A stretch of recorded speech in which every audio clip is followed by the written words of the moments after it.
And welcome. Hello, everybody. First thing I did was open up the chat as I'm trying to get online here, and I saw somebody say he's always late. Sorry, I'm late. I'm just trying to sort out my little Logitech camera here, which this will be maybe the last week, if not maybe 2 weeks I start with a new computer. But anyway, I hate this friggin' camera. It looks okay right now, but for some reason it was like kept resetting a bright, dark. Set it to auto exposure. Auto exposure looks terrible, just completely blown out.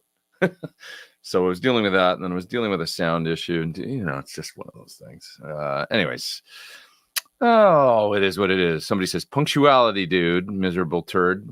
You are a miserable turd. But we love you, and you're not wrong. There was a hint of truth in every trolley comment, and I'll take it. So, how's everybody doing out there? What did I miss in the news? Anything going on in the world? Anyway, let's talk about some music stuff and guitar. I went to the Rolling Stones last night. That was just terrific. Man, I saw the Stones and AC/DC within 2 weeks, or I guess 3 weeks. 2 weeks? Something like that. Doesn't matter. Within a month. And I saw Beck at the Hollywood Bowl, who was terrific. But Stones last night at about last minute, kind of not exactly nosebleeds, but pretty far away seats. But they were great, actually. Thoroughly enjoyed it. 95% loved. The only complaint I had was the mix was bizarre, with the individual instruments sounding just terrific. Guitars and boy, did they play great. I mean, they sounded great, they played great. Keith was amazing and Mick was amazing. It's just incredible. Just whoever's doing front of house, man, it's like they got everything on groups, and boy, are they ever happy to push the hell out of a part, like really crazy loud. And then poor Steve Jordan, I couldn't really hear him very well all night. Crazy. Anyway, the drums, I just wish I had more drums, a little more bass. It was almost like we're going to feature the primary members, even because now we know Charlie's sadly not there, and so we're just going to diminish those guys a little bit. But you need the drums for the Stones music to be like really, and he's a killer drummer, and so it was just like I would say I was never really feeling the drums.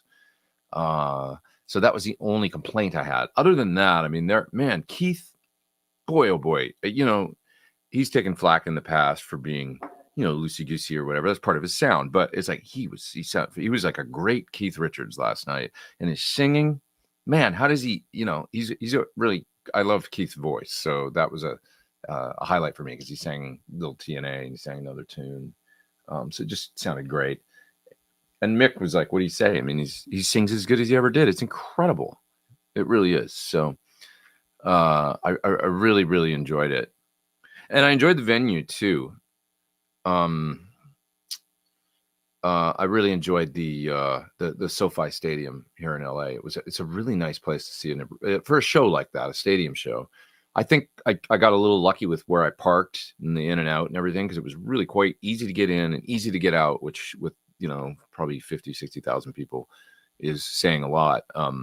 So there was a little bit of, I think, luck with where I parked and how I managed to get in and out of there. But besides that, walking up to the venue, getting inside, the concessions and everything was very nice. And I love how the venue's kind of open but kind of covered. And, it's really a nice place to see a show if you're ever in LA and you're going to go to it's my first time there. So it's been open for a few years. But so you guys are talking about the Sammy show. So tell me about it, because Sammy Hagar with Satriani. I haven't seen any videos yet. So I'll go watch some a little bit later today. But somebody's saying something about the picture quality. Oh, that's Lauren. I think the picture's pretty good right now, because I did end up resetting my camera to factory spec. And then because it was getting herky-jerky, that was the other thing, which you saw last week on the show. People were saying the video is kind of jerky. And it was doing that again when I started up today, and I just reset it. And then that fixed that. But then it was just really hard to get the exposure set again. I think it looks pretty good right now. So I am getting a new computer, though. That's a thing I'm getting a new studio computer and monitor.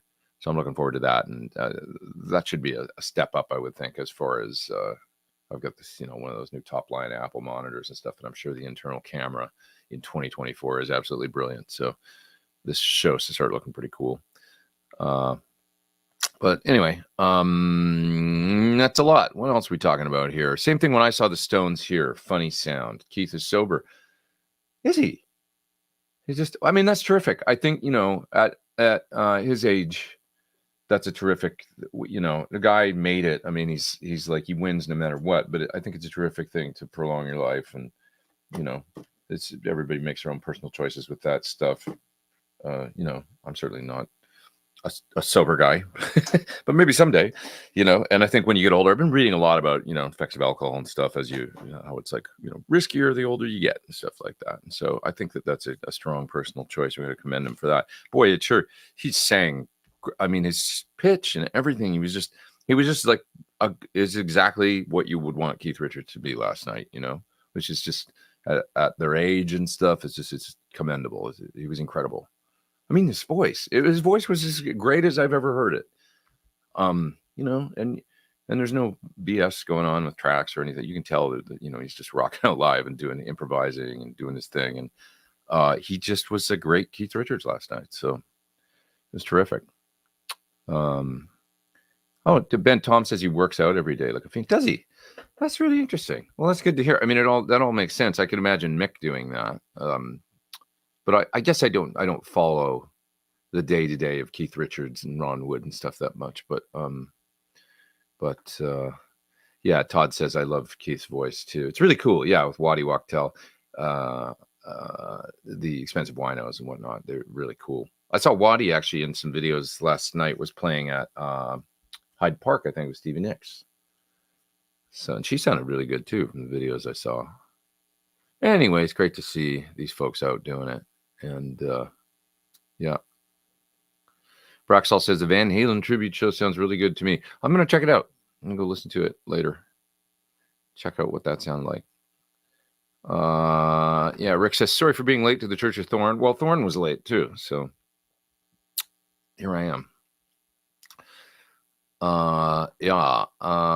Last week when echo cancellation was turned on, the audio developed a buzz that wasn't there before. Was there a buzz all the way through the show, or just when the guitar was on? Is that what you meant? I don't know, because I don't know anything about that. Might have just been guitar. I don't know, guitar noise plugged in, or But if you mean there was some other buzz I wasn't aware of, I'm not hearing that in here. So, Pete, Z-Rec versus your quad capture of your top hat. I haven't listened yet, but so you're speaking about the Z-Rec module, which I actually have. One here I can't show you. There's over there in my the Synergy rack. There's a Z-Rec module. So I think I was talking about this last week, or if I wasn't, this is a new module for the Synergy system that I did a little video of this week. It's very, very impressive. They've used one of the tubes in here and a transformer stuff to do a phase inverter circuit, basically, which, for those that know kind of amp architecture, that's part of the power amp of an amplifier and kind of a major part of the sound of a cranked up amp. So that exists in this, and boy, it sure sounds good, I have to say. If you're interested in a cranked, sort of the lower gain Vox Plexi sort of architecture, because they're not that far off really, a Vox and a Marshall lead style circuit. But that style of amp, if you like those tones, man, that Z-Rec module, check out the video. It really, really sounds good. It's got a nice compression to it, and the overdrive character is very cool. So, but when you ask about the quad capture of my top hat versus the Z-Rec, I haven't put them back to back. I went and played this week. It's been a busy week. I went and played this week with Fight for Fighting in Texas. And we did a show in Sherman, Texas, outside Dallas, a small town outside Dallas. Had a lot of fun. And I used I did kind of an interesting thing, actually. I had a dream about this last night. The tech, or not tech, but tour manager really, that and also front of house guy that sometimes he makes mistakes. And we were doing this show in Sherman, Texas with Five for Fighting, and so he must have used a backline advance, so we rent things at every show when we're flying out. Like the bass player gets an SVT and, the drums and everything. It's rented.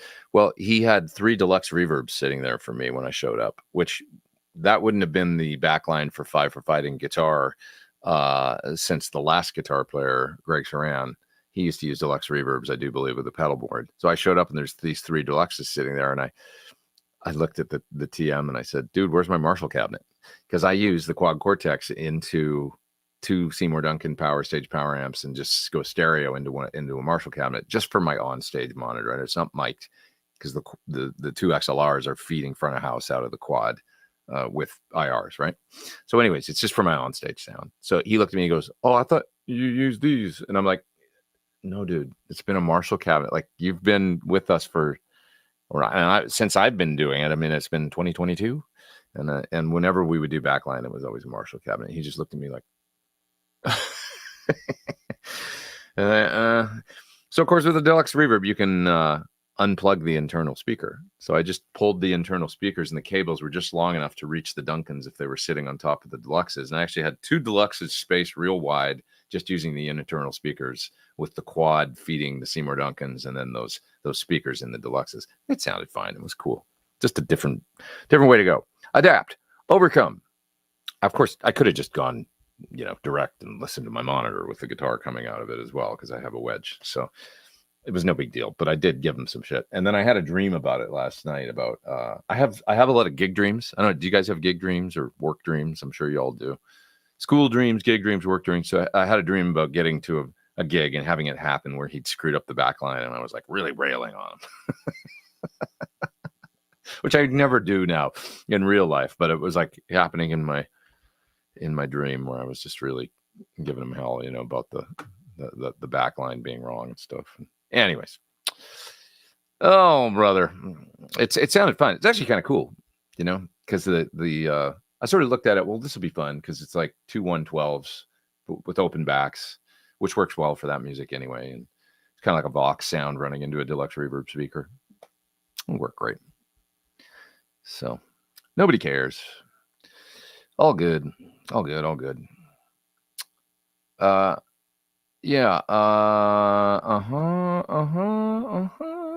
Eric says, hey, Pete, if you're in town on August 8th, perhaps the most underrated band of all time is playing Troubadour in West Hollywood. What are they? What band is it? Don't give us all the information. So super chat I got to get to there. I'm going to hit that in just a second. Gonna get to that. Oh, Dada? Really? Love Dada. Big fan. Actually, love that guitar player. Boy, he was a great guitar player. I'm sure he still is. Don't know. I remember he had a really bad bout with tendonitis back in the day. He had switched to 8-gauge strings and stuff because of his tendon issues. Little oat milk latte from the Boy and the Bear. Some delicious Colombian coffee. I'd love to see Dada, actually. August 8th. Dude, I'm going to be on tour, though. It's the only thing. That sucks. I would totally go to that because he was terrific. Boy, he played some cool... That Dada record that came out that had Disneyland on it and stuff, some of the solos were just burning on that. So totally... I haven't listened to them in years, but they were terrific. Yeah. Okay. What else we got here? Love your channel and content. You're a fantastic musician. Hey, thanks, Steven. Appreciate that. Thank you, man. Too kind. Thank you. I try and be a good person. Let's all try and be the best people we can be in these crazy times. That's all I can say. And on that note, Mark says, been sober now for 6.5 months. Not that I'm counting. Dude, that's amazing. Congratulations. I'd love to know how you feel and what you've noticed, I like having open discussions about that kind of stuff because I think it's really interesting, especially for musicians. I mean, it's a hard thing, that decision as a musician and how to deal on the road with. It's almost like any traveling person, actually. Like if you travel for work and you're in hotels and you're with people and business dinners or, especially rock and roll and stuff. It's just like, there's a lot of hurry up and wait and a lot of boredom and a lot of winding down after gigs and feeling like, oh, you owe it to yourself to have a beverage or whatever. And I've been definitely trying to be, not that I ever was, I mean, when I was younger, sure, I'd do things that every probably young person would do, drink way too much or whatever. But as of late, I mean, like I try and I'm just more and more aware as I get into my, well, I'm not even going to say how old I am, but I try and be aware, of not beating myself up too much, and going down bad paths and stuff like that. I don't know. It's always a balance. It's an interesting thing, and I'm glad that I really appreciate you for saying, for saying that, Mark, and that you're. I'm proud of you, and I think that it's a cool thing to talk about, because I'd love to have a discussion with you about it and what you notice. Like, well, how's that going, and how's that? How do you feel about it? And just completely interested from a learning and non-judgmental, and just kind of it's good talks for people to have, so we should be more open about it as a society. Eston Roy says Ron Wood, definitely one of the most tasteful rock guitarists out there. He was great last night on one of the new tunes, because they played a few new tunes from the Hackney Diamonds record, which I really like. He played a solo that was, I'll have to go back and reference. I'm not sure the name of the song, but I'll have to go back and reference and listen, because I'll remember it when I hear it off the record. And how it was actually the most dirty and affected solo I've ever heard in a Rolling Stones song last night at the show. It was he used a lot of distortion and a lot of sound like maybe like a Marshall in a box style pedal, or maybe something like that, into a Fender amp, and then a lot of like a fair amount of chorus and delay, maybe, and just like it was kind of high gain. I've never heard a high gain solo in a Rolling Stones song before, so it was interesting. Yeah. Keith was a choir boy. He always had a good pitch for backups. His high backups on their old records are so distinct. Yeah, great voice, always, I'm just so impressed that he sounds so good, it's like he sounds as good as he ever did to me, to be honest. His voice, just a terrific version of himself right now that we're getting, so it's awesome. Do you have any idea how many order came in for your new signature guitar with the Floyd? I'm not sure, but I hear it's done well because it's available now officially. I put up a post on Instagram the other day about the guitar. Let's see here. I can show you my little post about it and stuff. How do I do that? You ever I'm having a senior moment or whatever where there it is. Just look at it there on Instagram. Just a lovely instrument. I love the thing. And so available now, and there's a full webpage on the Sur site with all the specs and everything, and they're available now. So I heard there's a lot of interest in it, so which is great. It's terrific. Chip says saw Slash's Serpent tour on Monday. Really great blues playing all around. So he was rehearsing very close to here, and I was very, very, very impressed with how long and how diligent they were rehearsing for, and how he was really putting in the hours, and I think it's showing in his playing. Just he sounds terrific. His soloing and everything is very free and very much like once again a great version of himself. Nice to see and hear. And so I think you're hearing that on videos and stuff now and seeing him play. He seems like he's very, he's improvising or whatever. He's flowing, and he's got like a real fluid thing happening. Not that he didn't always have that, but within that slightly different musical context and playing a 335 a lot and stuff, it's neat to hear, So great to see him doing well and playing great. John with a super chat. Thank you. SL68 Mark II inbound next week. Outside of tube wear, is there anything to be concerned about running the front of it on 10 as far as wear on the components? Absolutely not. If you're using the master, especially, you're essentially like driving a modern amp. It's the same. I mean, you turn that master down a little bit, and now you're not nailing those power tubes. It's only really when you've got it on 10 that, you know, you're driving the power tubes and pretty hard, and you'd definitely be, you know, stressing them and stuff, and need to replace them more if you do that. But with that master back, I mean, if you're hearing I would say a significant, you know, 4 or 5 dB reduction from when it's on 10 all the way down to less than that, you know, anything like that, then you're taking a lot of strain and stress off the amplifier, you know, off the output tubes and stuff. And it's built to last, man. They're built to rock. So, you know, you're not hurting anything by cranking it up at all. Just have at it and enjoy. Lauren says, will you leave that Z-Rec module in the SIN? Well, I mean, it definitely made me think.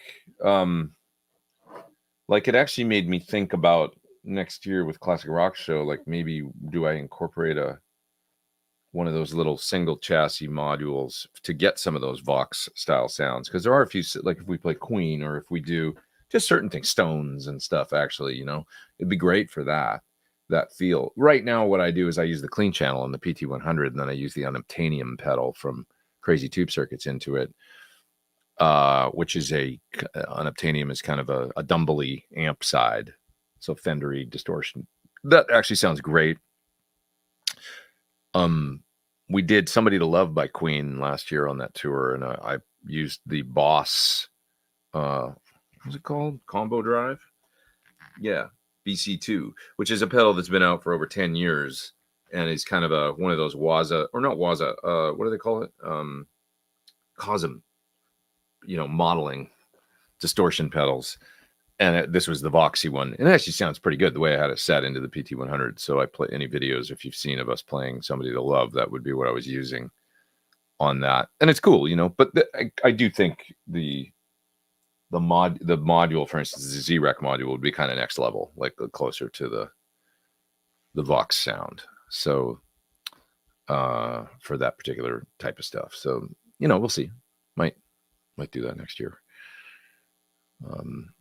In a live context. Ben says, I still have gig dreams and I haven't gigged in years. It's interesting, isn't it? Dreams, you know, work dreams, gig dreams, school dreams. It's interesting. Yeah. Frank says, the gas is gone. Finally got me a PT15. Awesome, and loving it. Can you share recommended settings for classic Van Halen? I would say, you know, channel 2 or 3 with the gain about 3/4 of the way up, and start with the EQ all on 5, and then just tweak the EQ there to taste, you know, from 4 to 6. Extreme EQ settings on the distortion channels on the PT15 are not really necessary. It really sounds good with everything on 5. Presence to taste, you know, you're probably going to want it up at 4 or a little more, maybe something like that for Van Halen. The master, to me, the amp sounds really good with the masters on the distortion channels on about 4, maybe a little higher, 4.5. And then when you have the overall global system master kind of anywhere from 3 to 4, you know, it's cool. When you get it up above that, you're going to notice you might get a little more volume, but you're also going to start getting pretty into power distortion, power section distortion. And at some point, the 6v6s sort of reveal themselves, and it reveals itself as a 15-watt amp, and you will get a little mushy, you know. So you just want to find that fine line of where, you know, you don't want to drive it too hard. You want to turn that master up to 6 or anything like that. I don't think it'll get pretty squishy by then, but it should be pretty friggin' loud by the time you've got the, you know, channel masters on 4, let's say, and then the system master on 4. Pretty good volume you're making at that point. So, you know, your mileage may vary, but give it a try. And I would run the bright on, you know, if you're running it all the way up on 7, the preamp, or sort of 3/4 of the way up, it's not going to make that much difference anyway, that bright. So, yep. The one thing to remember is that the individual channel masters on a PT15, like on a lot of amps, will be the effects sends. So if you're running any delay or reverb in the loop, those masters are what's sending signal out into the effect, and then the system master is kind of like your return. So you don't want to push those masters too high and drive, you know, certain delays and things you might overdrive. You can hear like digital clipping or something. Strymon effects shouldn't be a problem. They've got a lot of headroom. something like an Eventide H9 or H90, no problem. You can adjust the headroom in that unit actually. But certain effects I found, like if you drive too hard, you might clip if you push the master up above 4 or 5. So keep that master a little lower to give yourself a little more headroom there, and then push the system master, the return, up higher. If you need more, you want to drive in the power section harder, or you want more volume, because that one comes after the effect return. So it's all a balance, You can get it to do whatever you want. It's just a balance. Okay. What else?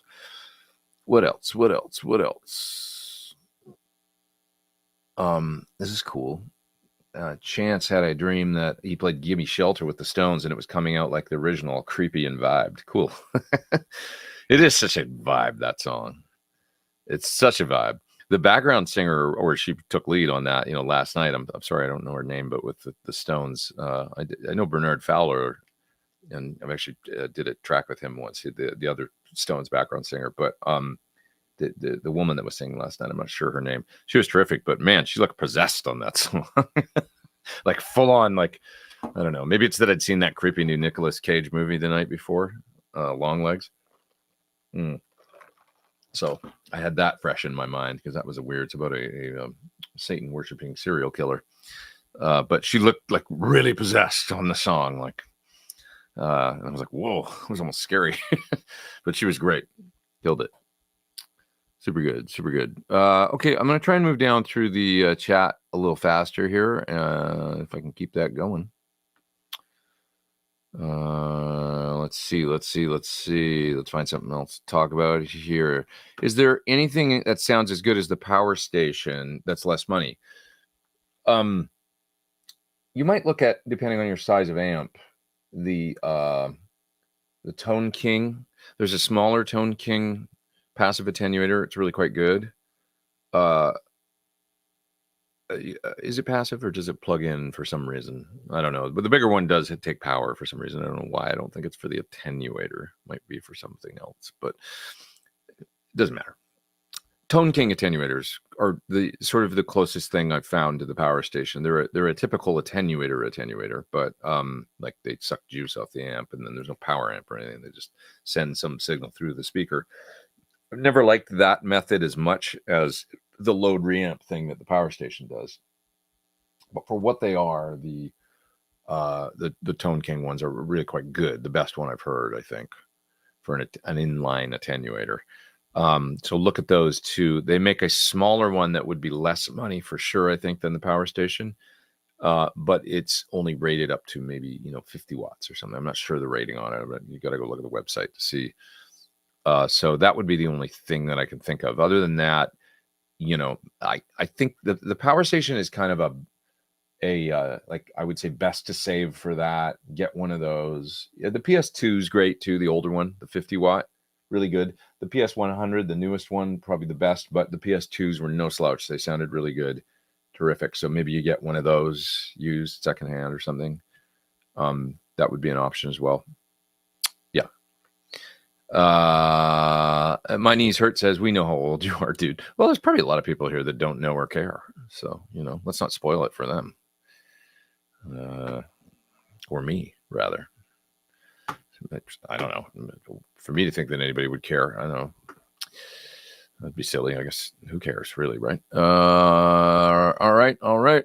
What else are we talking about here? Used to get rid of tendinitis, says Ray, by playing my Kramer 450B bass with the aluminum neck. I swear it vibed the tendinitis away. That's cool. Yeah. This is an interesting take. Sure. I mean, I'm 37 years old and just started drinking about a year and a half ago, and I enjoy it so far. Cool. Yeah. I mean, hey, if you made it all the way into your 30s and then you're like, well, I'm going to try a few things now that I've never done. I think that that's a good way to go. Generally speaking, without elaborating any further than that. And then it's also good to back off once you get older, I think, just because we end up breaking down no matter what. So, yeah. Bent Tom makes the great point that alcoholism is a disease no different than any other disease, and sufferers should not be respected, not ridiculed. 100%. I mean, I think that some of the most brilliant people I've known have had, really struggled with addiction. So it's not a reflection of one's capacity or, that's for sure. I mean, I've had the great fortune and pleasure of knowing lots of famous rock stars, right? And, some of them are the most incredible people that I've met, the musicians and their abilities and their confidence and the things, and then they're also struggle. It's that we're all human, so human beings are fascinating and scary as hell. Adam, with a super chat from Canada. Hi, Pete. I'm on an EMG active kick lately, and I want to know about buffered pedals. Should I be running true bypass pedals since theoretically the buffer is now in the pickups? You make a great point. Can you over buffer? Not really, in my experience. It's not something that I would worry about, but it's also not necessary to have other buffers really down chain unless something is raising the impedance. So that gets a little above my pay grade, but there are certain pedals that would not be true bypass that may have an output that raises the impedance again, so now you're not getting the effect of the buffer. Certain phasers and things that are vintage come to mind to me. So these are things to ask somebody like a Friedman about, but it's also best to just use your ears. At the end of the day, plug your guitar into the amp, listen, then start inserting things in line in your rig and listen every step of the way. And if you discover something along the way that seems to be dulling the tone, or you're like, that's interesting, there's something going on then, could be a bad cable, could be a bad, John Sir makes the observation that sometimes there's these cables that have the shield that goes around the how you've got the shield and then you've got the ground and then the hot in the middle, and sometimes that shield can touch the ground, I think, or something, and then it actually dulls your high end. You'd have to ask John about it to get but he's seen cables like that, and he's seen cables made by professional rig builders that are doing that and actually dulling high end and kind of screwing up does anybody out there know what I'm talking about? Where the ground is touching that shielding stuff that goes around and that creates a capacitance. And so there can be problems along the way. I've certainly discovered that, actually, where I've got a pedal board and then there's I'm like, why is it duller when I'm plugged in? I thought I'm buffered. And then I'll discover one cable or one pedal in line that when I eliminate that, it's like, oh, now it sounds great. It sounds like I'm plugged pretty much right into the amp. And then when I have eliminated that or changed the cable or something, I've noticed the tone get better. So these things can happen, It's part of why I go to, Rack Systems, Dave Friedman, building my pedal boards and things. I don't do it myself or make cables or any of that stuff because he's very aware of all that kind of stuff. And, I want the tone to be basically like my guitar plugged into the amplifier, as close to that as possible, just with the effects I want inserted in line. So, by having somebody that knows rig building build my rigs, I don't run into those problems so much, Yeah, Arthur says, I heard Lady Gaga was going to be at select dates with the Stones. I kind of wondered about that last night. Like, would she come out for, that song, what's it called? Heaven, that Long Road to Heaven or something. The duet that she does with Mick on the new record. That's awesome.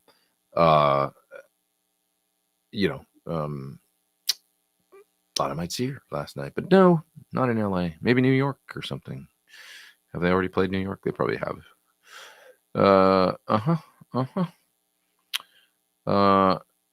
Yeah. Todd says the ebony board really makes that guitar. It's right here, actually. Let's just take a look at it. Why don't we do that just for fun? There it is.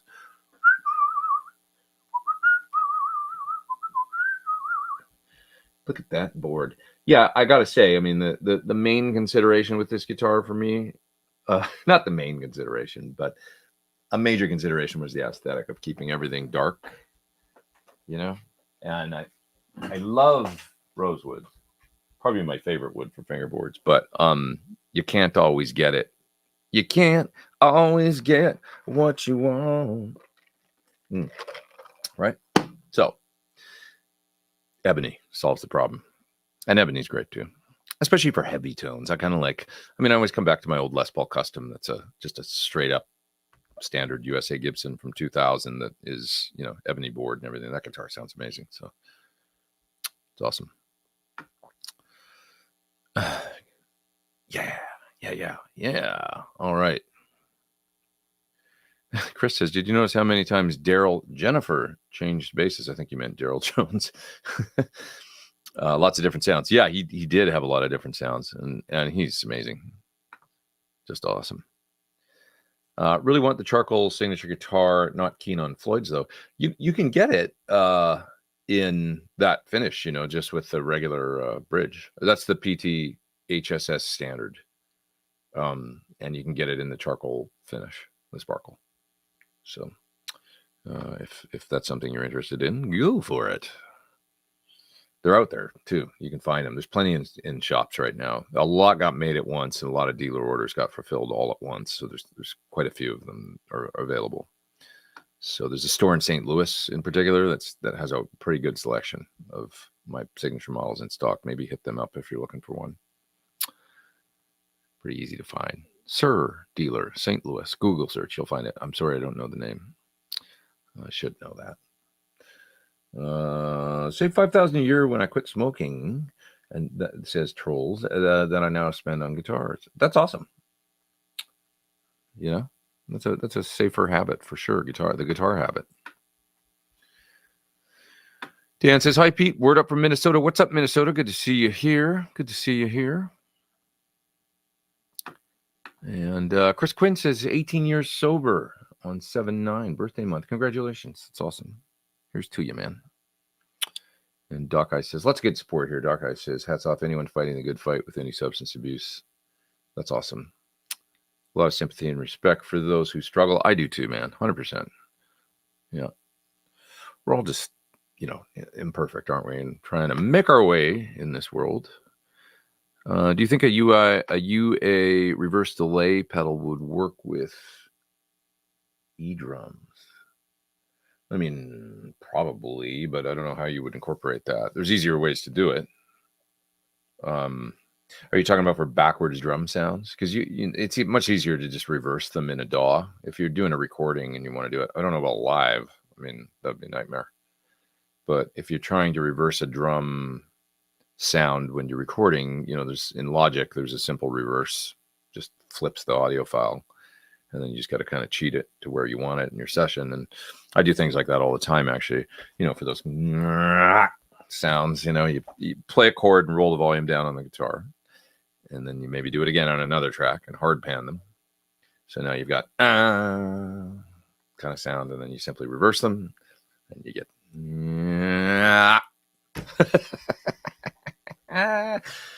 what an idiot I am. Can the Synergy modules be used as preamps into an effects return? Yes, sure. You could use one of the preamp chassis and go into the effect return of any amp for a power amp. Yep.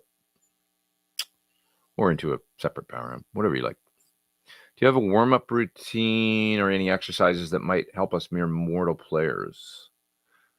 I do actually do some things. I just don't have. Let me see if I got an acoustic in here. It's kind of hard to get to. I guess I could play my 335 here. That might be audible. The good old 335. Where's my Dave Grohl guitar? In here somewhere. It must be outside. But ooh, it's out of tune. Let's tune up, and then I'll show you a couple that I do, real simple ones. There's one on the John Petrucci video that he did years ago. That intense rock or whatever it's called, or rock discipline. That's what it's called. And I think that's where I got this one from. I'll show it to you in a sec. Man, I forgot to put new strings on this guitar, which is why it's all out of tune, but they sound fresh.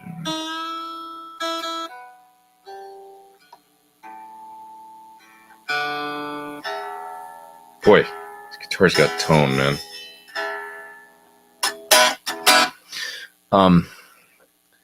Just angle the camera down a little bit here, and then I'll also get rid of the question. Just one sec there. So you can see the guitar.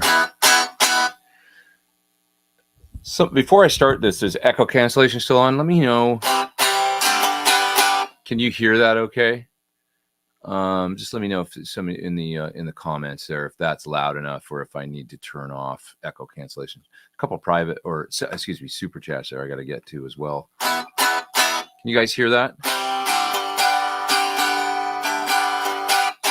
Okay.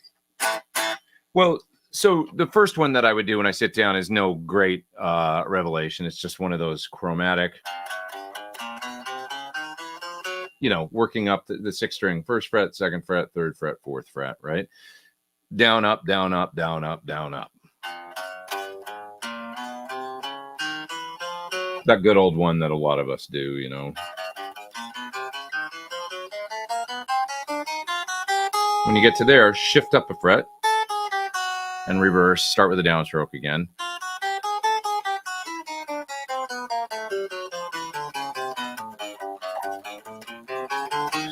You know, I'll do that with a metronome or just without a metronome and tap my foot. And sometimes then I'll mix the fingers up. Like I'll go first finger, third finger, second finger, fourth finger.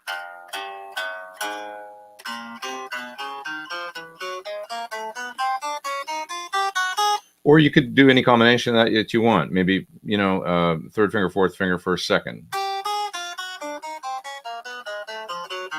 You know, like that, and just work your way around like that. And with the goal of just getting blood rushing into your hands and syncing the two hands together, right?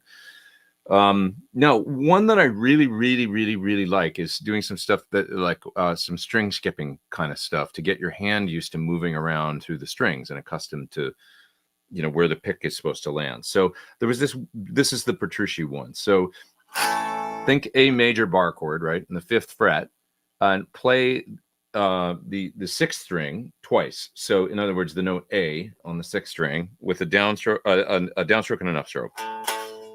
Okay, so down, up.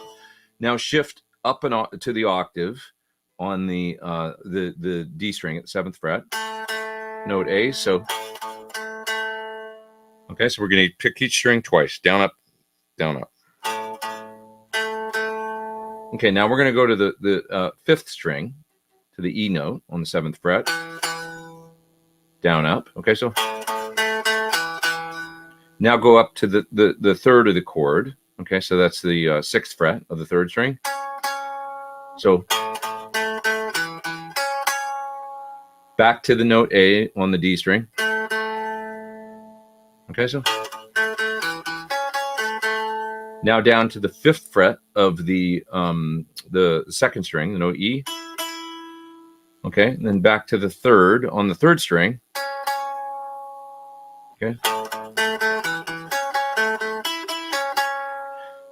And now up to the this is a little pattern that I'm following here. It'll make sense in a minute. To the high E string on the fifth fret. Okay, so you play this note, A note twice, and then the C sharp note twice with your pinky on the ninth fret. Okay, so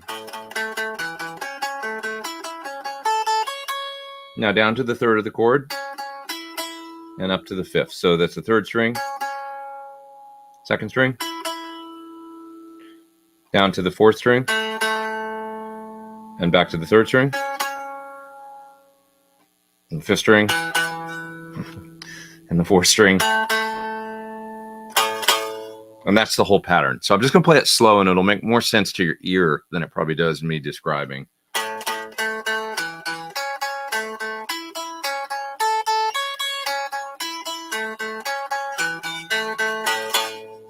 Okay, one more time.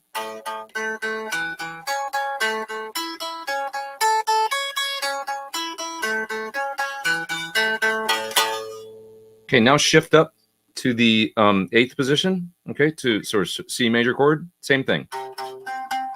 Pattern.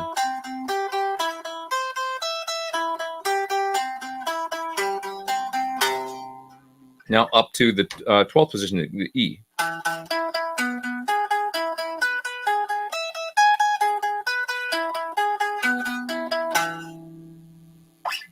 Okay, so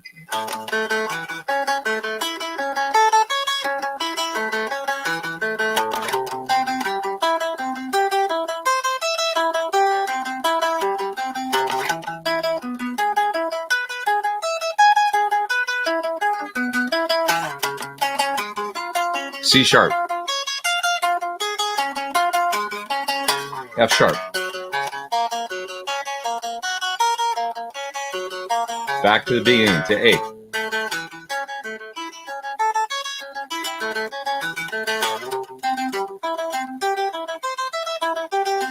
Right?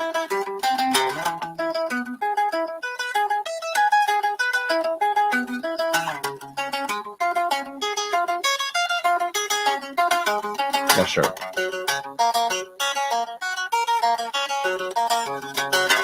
And back to A. I do that. That's one of my warm-ups, one of my main warm-ups. So yeah, cool picking exercise, says Peter. Yeah, it's just a good, it gets my hands going and it gets me playing all the way across the neck. And it sounds like music more than the chromatic thing, just the, you know. So I'll do that one. There's a very, very, very coupled, very difficult, somebody says, is that cathedral? It kind of sounds like cathedral, actually, you're right, you know? You know, that's cathedral, but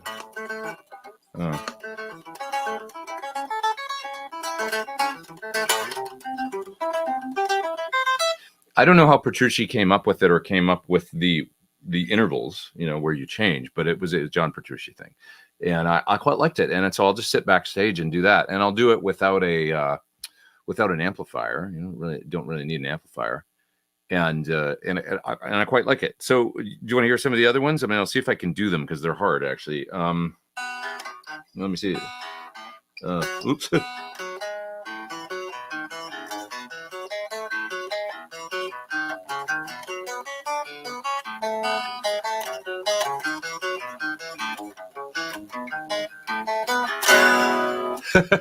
That was a Steve Morse one that I learned off one of his videos.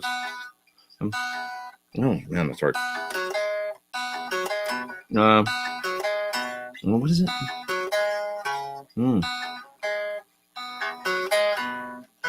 I forget it now. I just played it, but I don't. Oh man, I can't remember. I played it once perfectly, actually, at the beginning, but now I don't remember what it is. That's one of them anyway. So you can reference the first one. Oh, I really don't remember it, actually, all of a sudden. I have to go back and reference some tab or something to get it. But that was one that I'll do sometimes. Here's another one. This is so hard to play. This is Steve Morse stuff, but I'll do these precisely because they're hard to play.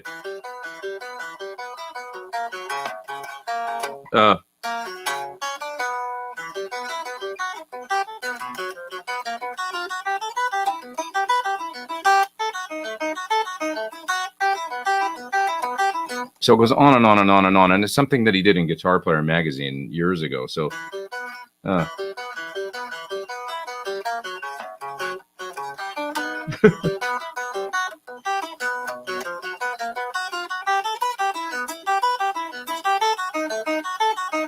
you can see it's all, or like it's a lot of alternate picking.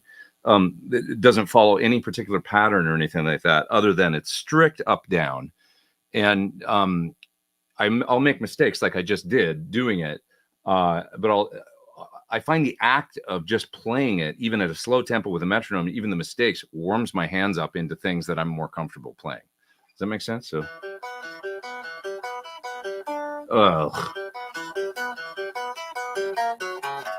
like that's straight arpeggiating through basically an F sharp major bar chord. So it's really hard.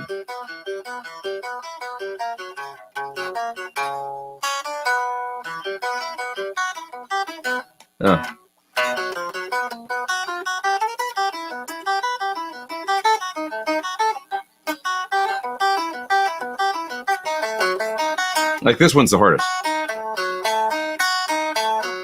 You're just string skipping every time.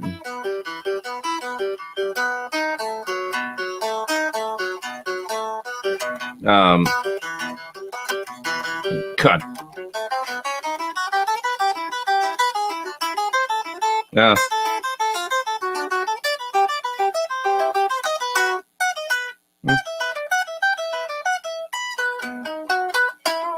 That's the whole thing. I sucked at it, but that's the point. I kind of always suck at it when I start playing it.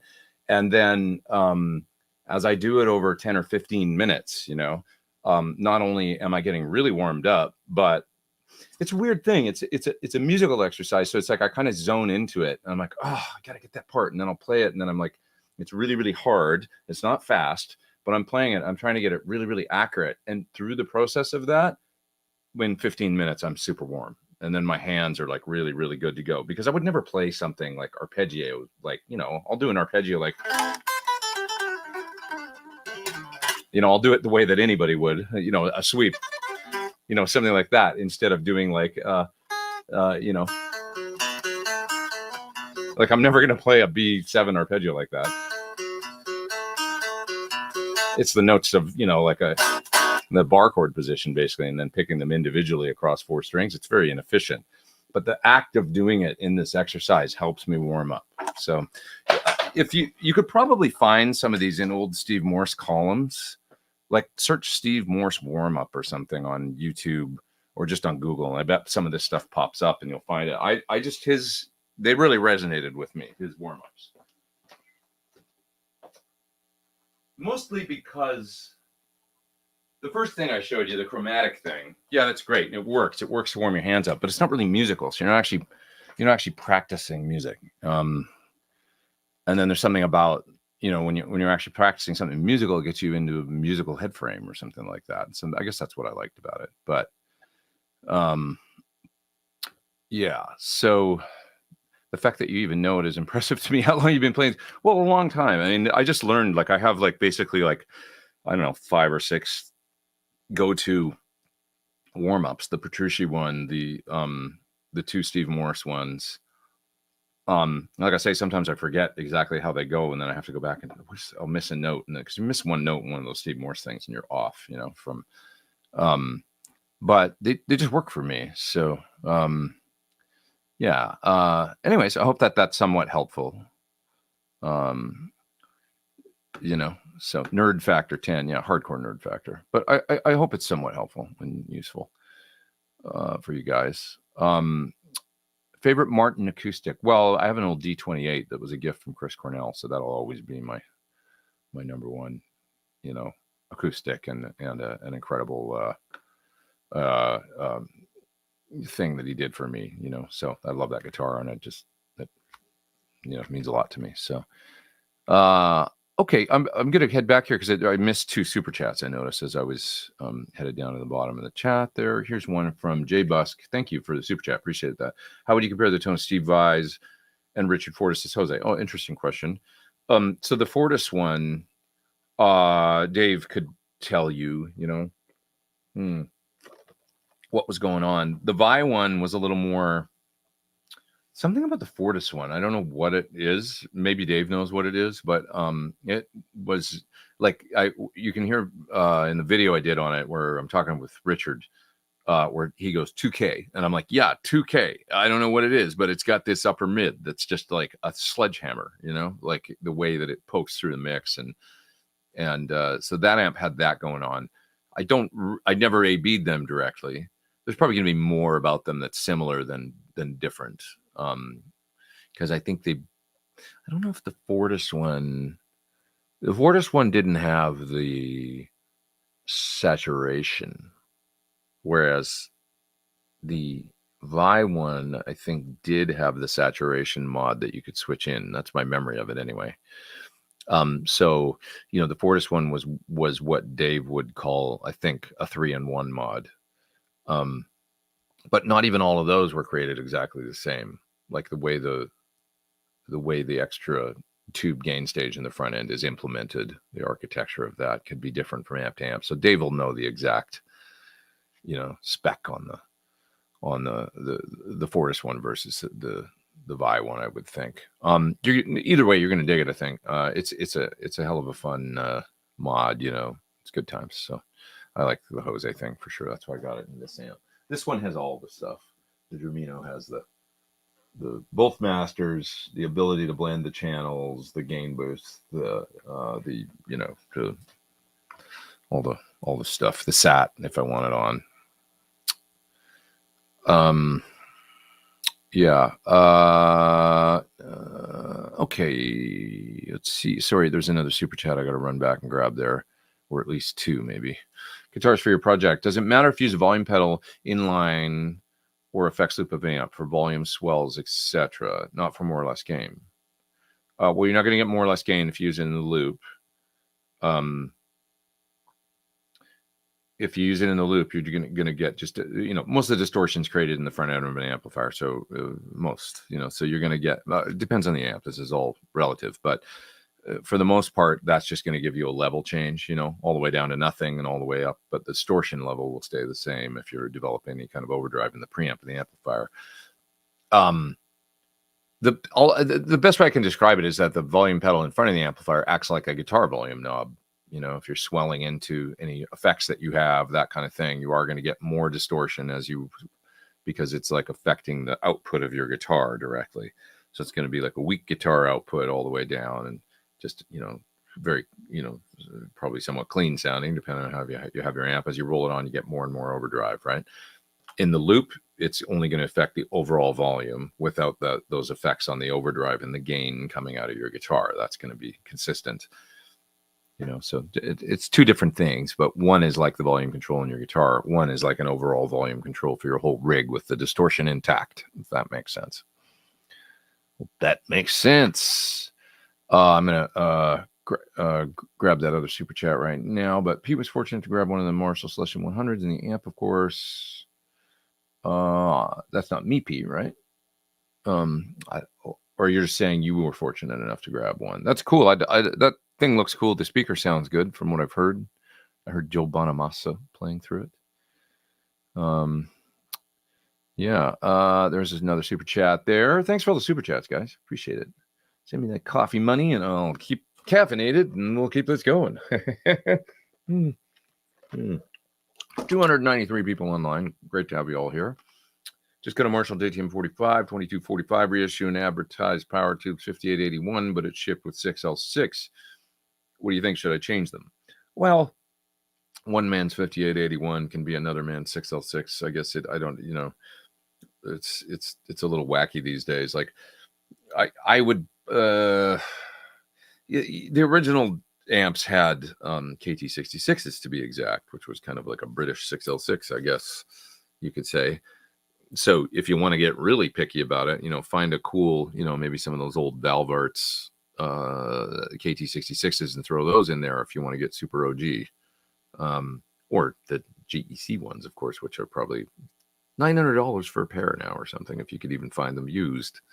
But your mileage may vary. I think the 5881s are, Sovtech ones are probably a pretty good way to go.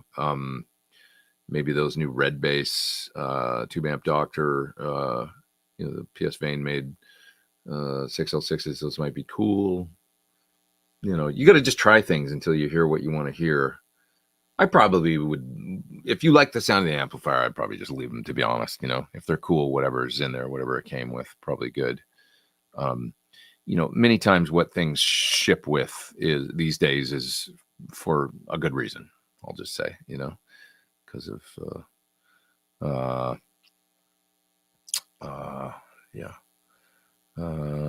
anyway, all right, I hope that's helpful. Love the content, says Son of Pyro. Thanks, man. Thanks for the super chat. Been researching for a new guitar, finding inconsistent specs on retailer websites. That can happen. Just wondering about the necks on your signature HH and HSS. So the signature HH has what's called the even C slim, which is just kind of like a nice modern C, really. And the HSS has a wider nut by a little bit. So 1 5/8 is the HH, 1 11/16 is the HSS, slightly wider. And it's still like a nice C up higher, albeit just a little bit fuller. Down low, below the 5th fret, you may or may not notice just a hint of a V. Almost like a, some old Strats and stuff and Tellys. Just a hint. I mean, I hesitate to even call that neck a soft V because some people might think it's more V'd than it is. It's really, really subtle, but it's just in the way the shoulder of the neck, is kind of sanded down low is a little bit different. I quite like it. It feels a lot like my 64 Strat. And it's a neck that we actually copied off of classic S from about 2007 or 8 that I have here. The Sherwood Green one. No, it's not Sherwood Green. Sorry, Cadillac Green. Excuse me. Cadillac Green that I've had for years and years and years. And I just really liked that neck. So I thought, why don't we try this on the HSS? Occasionally you get people saying the neck on the HH model, the my standard signature H, whatever you want to call it, model. Occasionally you get people saying that neck is a little small for them. I don't have that problem. I think it feels great. I think if you're used to a nice, like, say, American standard Stratocaster or whatever from the 80s or 90s or something, it'd be a similar neck to that. Just a comfortable, modern sort of C neck. But in response to that, I thought, well, let's go for a little wider nut then and a little bit different neck shape that's maybe a little fuller on the HSS model. So that's what we did. Yeah, I like them both. I can go between them. It doesn't bother me to change from guitar to guitar. I play the HH guitar quite a bit these days, actually. So I got one recently that you guys have probably seen me with, the blue top one with the natural back. Kind of it's not a color choice that we currently offer right now, but it was a prototype when we were originally making those guitars. And I kind of fell in love with that guitar. So I've been playing it quite regularly. Really, really good guitar. It's just got a lot of tone and it's got the older neck, of course, on it. And I love it. So yeah, it's kind of become my Five for Fighting main guitar, actually. It just works great for the music. I discovered that, and I've played it on the last couple of Five for Fighting shows. So, it's interesting, like the HH configuration versus a HSS. It's like I get great split sounds out of the HH. I don't know if does anybody out there have a PTHH model? Like, what do you think of the, between the parallel bridge pickup and then all the split positions I can get out of the H? I really actually quite enjoy the split sounds out of the HH model, and I'll say I enjoy them many times just as much as like the true single coils. It's kind of blasphemy to say it almost, but I love the single coils as well. They do the true single coils are a little beefier and a little greasier in the mids, and they have a little more like than a split humbucker. Split humbucker is always a little on the weak side, that kind of thing. But sometimes that can be just what you want, I guess. I don't know. Depends. Add a little compression to it and stuff and pump it up a bit, and it can be really clear and awesome sounding, that low output split humbucker sound. Yeah. Dave says, thanks for letting us unplug from the world for a little bit. Hey, that's the way I feel about the show too, is that, to be honest. So thanks for it's my unplug from the world. I love just talking guitar and music, believe me. And I'm sure you guys do too. This stuff takes us back to a time when the world was just a little more innocent or something. I don't know, or whatever. All right. I'm going to go down through the chat again here and maybe just grab a couple comments, questions on the way, and head to the bottom of the chat. There's an Audio Slave song based on Tom Morello warm-up spacing. That's interesting. I wonder which one it is. I could kind of probably hear that. I wonder which one it is, though. Yeah. He's playing a guitar that's not a Sir. Miserable turd says, being his usual miserable turd self. I got to troll you, miserable turd, since you troll me. That's my 335, man. Had that since, God, had that guitar almost 25 years now. It's a lovely guitar. Yeah.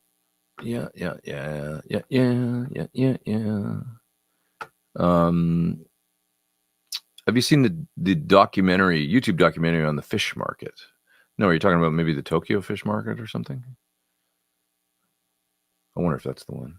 Oh, 40% of all fish sold is mismarked. I bet not in Japan. Yeah, it must be something else. Cheap fish seasoned and colored to look like expensive fish. I believe all that.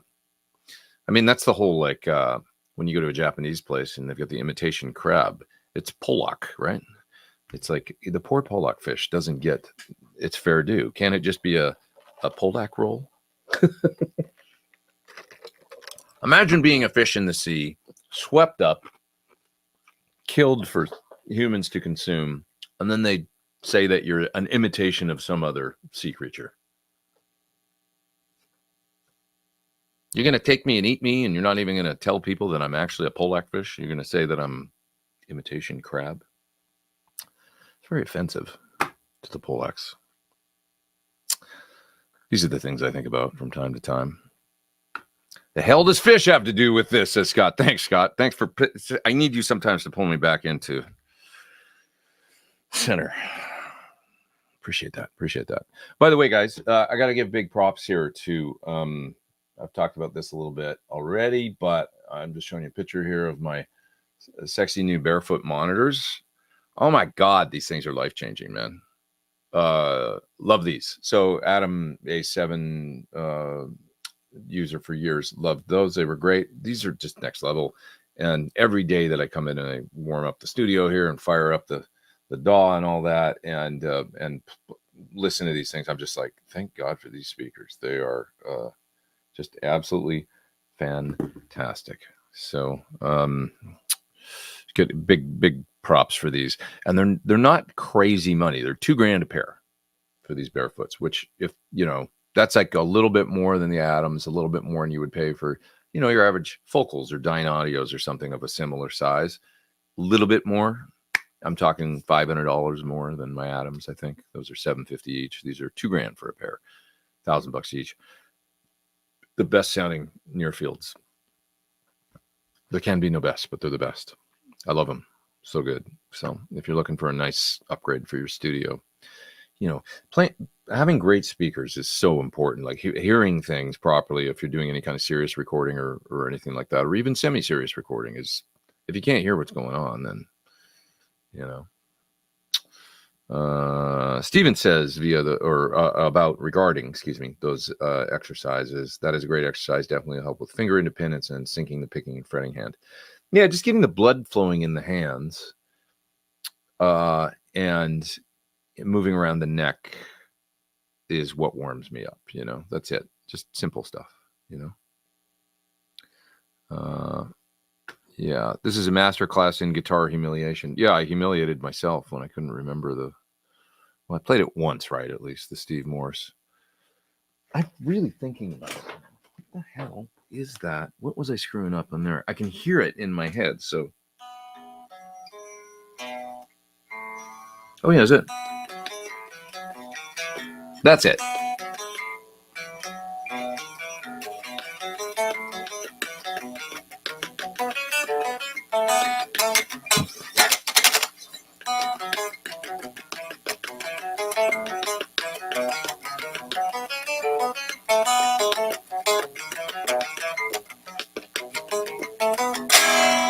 Almost. Oh, that's a good exercise. See, I'm already kind of warm. That was just from those 5 minutes of that other stuff earlier. Steve Morse exercise sounds like Bach. It does, and it may very well be Bach, actually, that he just took and adapted to guitar to do for a warm up. Yeah. Eston Roy makes the great point. It says, notice there are only 85 thumbs up for Pete. There are close to 300 folks here. So how about a few likes, thumbs up? I agree. If you wouldn't mind, hit the thumbs up. And it just helps drive the video on the worldwide interwebs. Hey, Pete. Saw on your last live stream, you showed your small gig board. I'm on the fence whether I should buy the Strymon Dig and the Strymon Zelza. Do you like them? I do. Really do, actually. Especially the new, I feel like the Strymon new pedals aren't getting enough kind of buzz or appreciation for the fact of all the new stuff that they've done with them. You know, I think I mentioned that before, that they look similar to the old ones, but boy, are they ever, you know, first of all, just the MIDI thing. I mean, you can do up to 300 presets in them. So they're like really capable pedals now. The Zelza is great. I did a video for it, so you can check it out. I've done a video for the Dig too. You can go back and reference them. In that video's 10 years old. I think I did it in a hotel room in Japan. I remember in 2015. So it's almost 10 years old. 9 years ago, I made that Dig video. Crazy. So I did it in the Grand Hyatt in Roppongi, in my hotel, that had the best Japanese bidet that I've ever experienced in my life. It's more information than you might want to know, but they are magical. Life-changing. Had a dryer. Played music. Not kidding. I want it in my house someday. Thinking about home improvement. Bought a new couch this week, so excited about that. That's coming on Wednesday. For now, I've got nothing to sit on because I sold my old one this morning. All right. We were talking about fish and couches. That's enough about that. 30-minute lessons with Pete Thorn on the live streams. Hey, happy to help. Happy to humiliate myself by not being able to remember how to play things. Why not? What else are we talking about here? Let's see.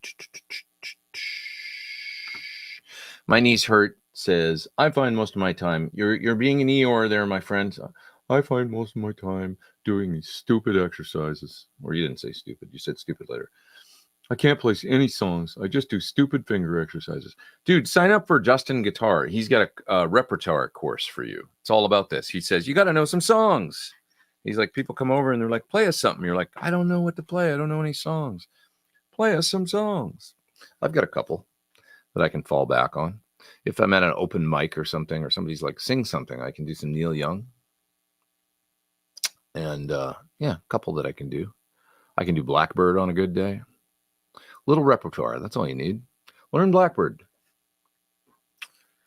It's fun. Okay, I'm way back in the chat, so I'm going to move down. There's a Paul Daskell super chatty chat. Katana sounds like compression's always on. I wonder that could be. I don't know. I don't have one, so I can't quite comment, but maybe there is a built-in thing that you can turn off, or maybe it's just the sound of the amp. Sometimes modeling amps sound like that to me, like there's a built-in input compressor or something, you know? Ben says, I respect the dedication you give to your craft. I want that so bad. Too many damn distractions. Dude, I agree. I mean, it's really difficult these days. For example, I mean, I'm doing Duolingo for Japanese now and stuff and working on that. And it prompts you every day, like, you know, to keep the streak going. I don't know if you've ever used Duolingo. It's a language app. And it's like, you know, keep your streak going for 10 days. And it's kind of cool because it gives you a little, you know, motivation to learn every day. And I really like it. But, there was a guy in Vancouver when I went up to do my course, which is out now, by the way, for Guitario. And when I went up there to film it, there was a guy that was a driver that picked me up from the studio, the Guitario studio, and took me back to Vancouver because it's in Abbotsford. It's about an hour out. And so this guy was driving me back to Vancouver, and he got a phone call, and he got on the phone. And he was speaking Farsi. And I listened to him speaking. He sounded so fluent and everything. And he's, of course, spoke perfect English as well. So when he got off the phone, I just mentioned, I was like, man, that's you know, you're bilingual. That's awesome that you sound so, you know, fluid in that language as well as, you know, how did you learn, you know? And he said, actually, I speak like 5 languages. And I was like, 5 languages, really? I was so blown away, and I was like, how do you have the time and the focus for that, man? Like kind of what you're saying to me, you know, dedication to, how did you do that? You know what he said to me? And I often think of this, you know, he said, some people, when they get up in the morning, they just kind of don't know what they're going to do with their day. They just kind of go about their day. He's driving, you know, looking straight ahead. And he goes, other people, they make a plan. When they get up in the morning, they know exactly what they're going to do. And I was like, I think I just got schooled in the back seat of this car. But I took it to heart and I thought, man, that's all it is, you know? It really is just time management, and you just decide, you make a decision to move ahead. And I know how to do that. I mean, if I'm learning a set of songs for, you know, tour next year or whatever, I know how to sit down. I know how much time it takes me to sit and do it. And I know when I have to start so that I'm not cramming at the end or unprepared, you know? I'm good at that. So at least I know with music how to do it, you know, how to focus and stuff. But I'm just as ADHD as anybody over here. And, you know, my studio's gotten to be a bit of a mess again right now. When I look around it, it's a bit of a disaster. And it's like things get away from me too. So I'm right there with you. I know it's hard these days. There's a lot of things vying for our attention. I was trying to send an invoice for some work I did yesterday, I think. And in the course of trying to open up pages on my computer and my little invoice template and do it. I got an email from somebody and then a text, and I'm answering this. And then I'm like, and it was all within 60 seconds, and then the email, and oh yeah. And then I went to go, what the hell was I just doing? Oh, what was it? What was it even for? Oh yeah, the invoice for, oh my God. And it was literally like, I don't even think 60 seconds had passed. And I got off track. This happens to me often, So I really think that it's hard for us these days, with all these things competing. I don't know if I'm unique in that way, uniquely confused, uniquely distracted, or if different people have more of an ability to focus than that, or if it's just all of us. I did read an interesting article. It was in Time or something a while ago about multitasking and how that's a fallacy, and how human beings, we just don't. It's because different people be, oh no, I'm a good multitasker. I can do this. I can talk on the phone and also write an email at the same.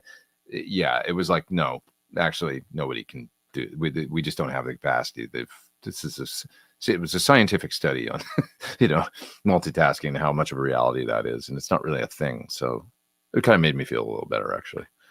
But anyways, yeah, you guys are talking a little bit about speakers here. I wondered, I probably missed a question, but just look up the actual PT15112 that comes with the Creamback. Maybe I'll just get that. The Creamback is a terrific speaker because it'll handle 75 watts and it does a great thing in a 112. It's not too MIDI, it's not too bottomy, it's not too, so it's as an all-around 112 speaker, quite like the Creamback H in particular. Really good. So not sure what the genesis of this conversation was that you were having with Frank, but I can highly recommend it in a 112. Mark says, I've got the PT HH model. It's amazing. Well, that's awesome. Thank you. I appreciate that you like it. And I love mine too. Split sounds are great. They really are. For the pickups being kind of as low output as they are, because I was kind of worried. I didn't know what it'd be like with Thorn buckers, to be honest. Sometimes you would think a hotter humbucker is the best to split because the individual coils will still be a little juicier, right? But I don't have any issues with the split. Even though they're probably kind of low output sounds, they sound really good. Low output's kind of hip these days. I mean, like, gold foils and all that. It's like people dig that stuff. So, yeah. Braxall makes a good point as well. One thing negative to me about HSS is I have a habit of hitting my pick on the middle pickup. I think Ingve was like that, as well as Richie Blackmore. I mean, a lot of people bury that pickup all the way down, because it gets in the way of the pick, the pole pieces. Staggered pole pieces on a traditional single coil. You can always put a single there that's less, it's got flat poles, I guess. A little bit of a different thing. Yeah. And Frank says, I played the HH at a Guitar Center in Manhattan. Didn't leave me wanting for anything built for versatility and deliver. Thanks. I'm glad you like it. I love mine too. Still do. Great guitar. Yeah. Life in the Fast Lane and Sweet Child are finger exercise. Sweet Child of mine is kind of a finger exercise. It really is. That's a good string skipping. It's kind of hard, when I can kind of play it, but if I don't practice it, I'm like, I'll fumble the second phrase or something. It's like, oh yeah, how does it go? Oh yeah, it goes here. Like, you kind of have to play it to stay up on it. Those are the kinds of things that are good finger exercises, I think, So, yeah. Anyways. Okay. Have you ever thought of doing a PT Sir with P90s? Ooh, I can't really talk about that, but there might be something at some point that is not too far off that maybe you might find interesting. And that's all I'll say about that. It's awesome. But anyways. Yeah. Let's see. My earlier question regarding volume pedal, realized the difference in the application. Just curious which you prefer. Oh, I lately prefer a volume pedal that's in the effect loop. That's the way that mine's been configured now for, it's probably going on 10 years or something like that. I've been running maybe not that long, but pretty close, that I've been running a pedal in the loop.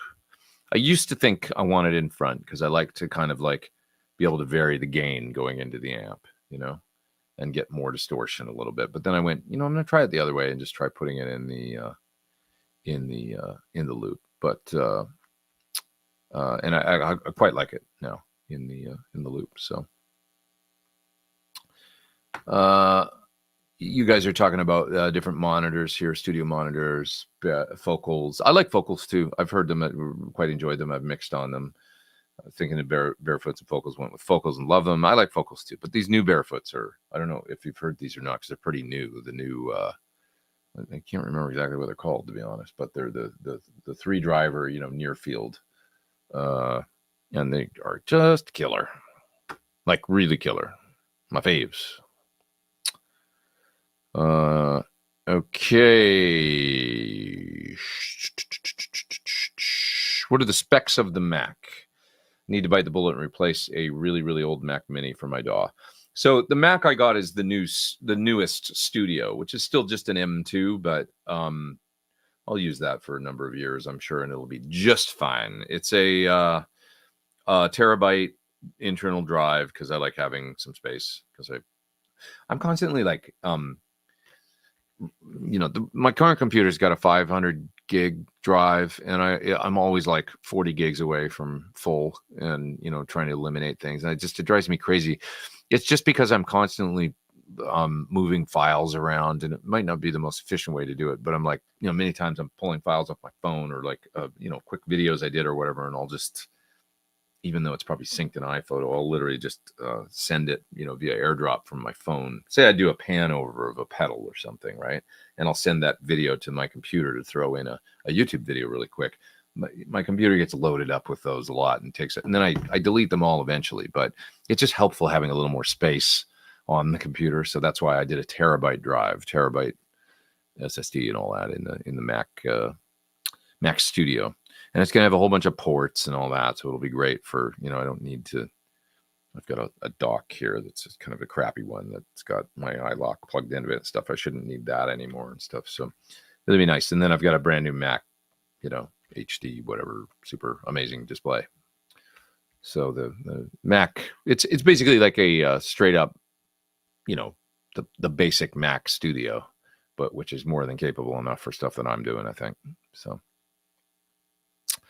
Am I selling the Atoms? I think so. We could talk about that if you want. They're terrific. I mean, they're only about a year and a half old. I replaced my old A7s with the A7 II or whatever the heck they're called. They're sitting right over here. So they're largely haven't really done that much with them. They're pretty new. So I may sell them. Yeah, if we can talk about that if you like. Do the Barefoot sound better than Dynaudio? What's a Core 59? I don't know what that is, but I've had Dynaudio, the old Mark IIIs or whatever, the near field. I didn't love those. I used them at home in my home studio for a while. I found them kind of dark and not as detailed as I liked in the top end as my Atoms. So I liked the Atom A7 better than the Dynaudios. Now I don't know. Maybe this is a different Dynaudio. This Core 59. Maybe it's awesome. So. All right. What else we got here? Thinking about Tonex capturing my Friedman IRD and IRX. Would you include the IRs in the Friedmans and capture as an amp cab, or just capture as a stomp? I don't know. That's a good question. If you just capture as a stomp, then you're able to run your Tone X into a power amp and an amp, so that's a nice thing. You can always choose to add a cab sim. Pause for oat milk latte. Gives you more options. Maybe do both. There's no shortage of storage there for captures, so just go ahead and do a capture of each with the cab sim that you like, and then do a capture with no, and then you can add IRs or run into a power amp and cab and guitar cab. I like to do that too. I tend to make whenever I make a capture of something, I tend to do a direct capture and a capture with a cabinet, and I find I sometimes end up using both. This is for the Quad Cortex, or Tonex I haven't really got into, but I do have a Tonex Mini or whatever they are on my new board. So I'll be thinking a little more about the captures and getting a few more done. And it'll be something that I'm getting into a little bit more. So Nice Eeyore impression, says Joe. Thanks. Eeyore is my spirit animal. I know, my friend. That's okay. Kevin says, my in-ears suck. They are decent quality Sures. What can I do to get my Helix to sound good for IEMs? I want it to sound the same as front of house. This is the age-old in-ear thing. I don't know, man. I struggle with them. I think my ears are to the point now where they're a little, I'm a little afraid that they're on edge of, I could hit that point where I start doing some serious damage if I'm not a little more careful, over the next 10 years or so. And then I end up like, I don't want to be in my 60s and be deaf and, that kind of thing. So I think I am going to, like next year, classic rock show and stuff, I'm going to try and really spend some time getting comfortable in the ears and back off on the wedges a little bit, or at least maybe lower the volume of my wedges and use them less, just try and enjoy the in-ears a little more. So that might lead me to, I've got some really nice ones, but I'm all, as you know, gear nut, I guess. So I've been hearing about these fur audio in-ears, and I'm interested in that. So they're supposed to be amazing. They're very expensive, but I've heard nothing but good things. One of the great things about fur is supposedly the serviceability, that you can kind of service them in the field. It's not, there's plenty of things you can fix on them, I think, if they go wrong without having to send them back to the company, which is a big deal. And when you do have to send them back, I hear the turnaround's like 48 hours or something. So it's part of what you get for the rather large price of admission. I'm talking $2, $3, $4 grand for these in-ears. They're really expensive. So, but I am thinking about, I've heard good things. Maybe I should get into them. So we'll see,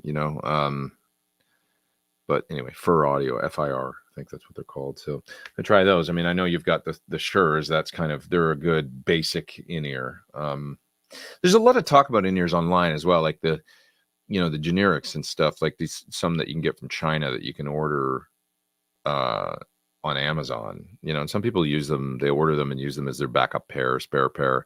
They're like $60 or $80 a pair, really not expensive. And a lot of people say that they're exactly the same as like whatever the big companies are doing, as far as 3-driver, 5-driver, 6-driver, whatever. And they're just in a generic, and they're made in China. So they're like very inexpensive. I don't know. I've never bought a pair like that, but I've heard people say like, oh yeah, I can't really tell the difference between these and my blah, blah, blahs from some company that cost them $1,200 or whatever. So anyways, something to think about. I think there's a lot of hype with in-ears, I think it's a thing that there's a little bit of snake oil going on there. Okay, a lot of bidet talk here. That's my fault. Miserable turd. I've heard Gibson fired a bunch of workers just to hire more lawyers. Thanks for the super chat for that. I don't know if that's true, but could be. They had a rough week, I think, with the whole, I don't know exactly, but it's the Dean guitar situation getting overturned on appeal, and could affect, now the case goes back and it gets tried again or something, and it maybe ends up affecting their ability to enforce any kind of,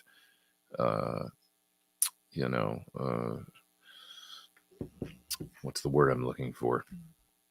Any sort of ban on anyone else using something like the Explorer shape or, things like that. I don't think it affects Les Pauls, but certain shapes it will.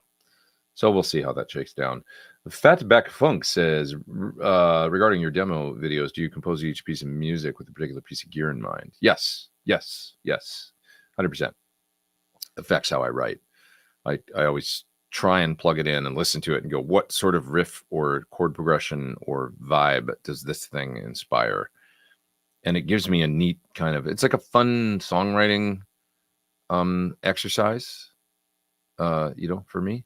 So I kind of enjoy it. I enjoy the challenge of like, here's a reverb. It's a spring reverb. What am I going to do? Maybe I'll do something surfy, or maybe I'll just do something kind of clean edge of breakup and slightly vibey. So let's pick like a Fender style amp sound to go with this reverb, and let's come up with maybe an old mono drum sound, something that's got and this is the way I think, and I just kind of get into it and go for like an aesthetic or whatever, with the vibe of the piece of gear sort of points me in a direction.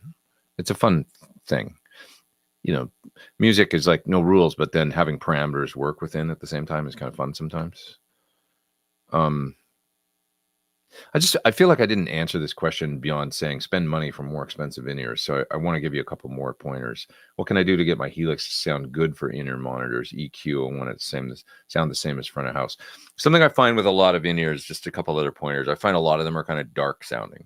I don't know if that's the case with the Sures, but I'll find that a little bit of a low, like first of all, so like a high pass at the monitor desk, and maybe so everything below could be as high as 190 and everything below that, or it could be 150 or 160 or even 100 hertz, but just cut off the lows below that, because generally you're getting in a venue the bass amp on stage, or maybe bass player, bass subs in the PA. It's just there's a lot of low end in venues already. So in the in-ears, if you've got a bunch of bass going, I find it can kind of, it's a fine line, because I like bass, but I don't want too much, and I don't want, it's all going to get in there anyway, via the PA and everything. So clarity is more important to me. So then sometimes I'll find like a low cut around like a little bit of a dip at like, I don't know, it could be 190, could be up around 250, something like that, like a little low mid dip. And then there's more clarity in the ears as well. And then a bit of a high rise as well, like somewhere around 4K, 5K, just kind of like a high shelf to give a little bit of a presence lift on the top, and then you get a little more clarity in the ears. The other thing, you might experiment with that I usually use is the high frequency boost in the pack. Sorry, brain fart. High frequency boost in the pack. You can go usually like in the Sures, I think 2 dB or 4 dB, something like that. And it just gives a high shelf as well. And I'll usually turn that on the 2 dB, setting, just get a little bit more clarity. So try those things with EQ, see where you get with that. I'm generally always do that, at the desk, I'll do some stuff. So yeah. Okay. Okay.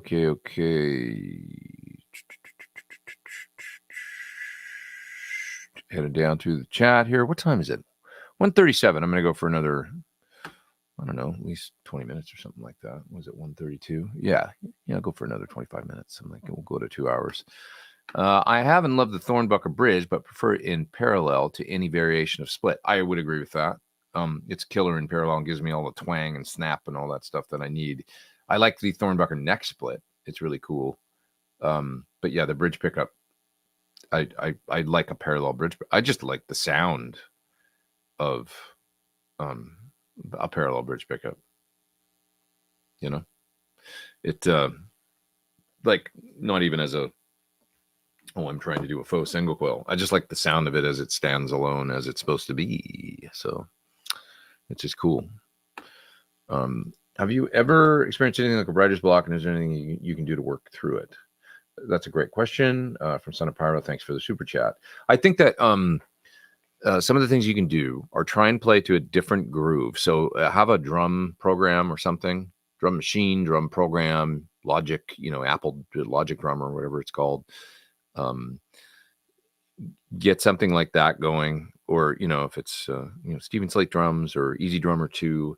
And they've always got a bunch of grooves in there and tempos, right? You can reset the tempo at anything in a DAW or in a standalone drum thing, and just dial up a groove that you can play to that's maybe different than something that you've been writing in. Because I find a lot of guitar players, they'll follow, if they're trying to write something like a strumming pattern, or only play in a certain tempo or certain keys. We'll get to that in a second too.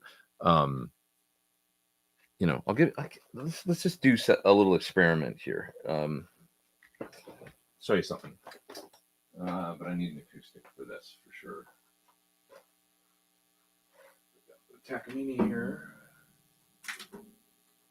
This guitar I gotta get fixed. It's got a preamp in it that hasn't worked for a few years, but it's a really, really nice little guitar.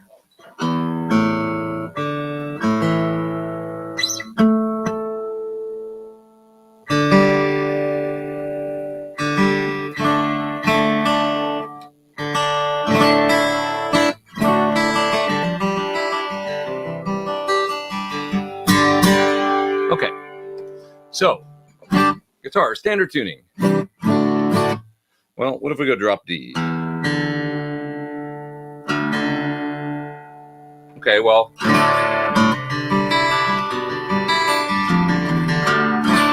now we get whatever we get out of that. Well, what if we go Dadgad, right? So now,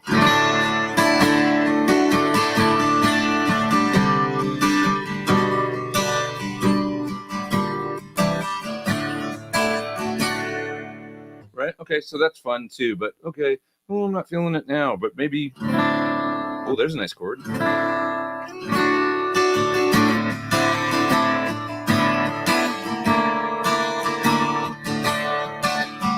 that's kind of fun. So I'm just playing around with the tuning, right? Oh, that's it. See, you don't know what's going to happen because I've changed to a tuning. I don't know. So.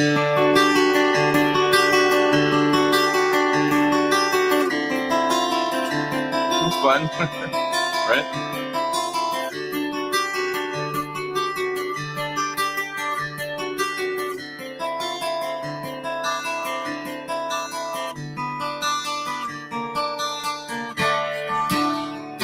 You know, so just through changing the tuning of like, you know, that high E string.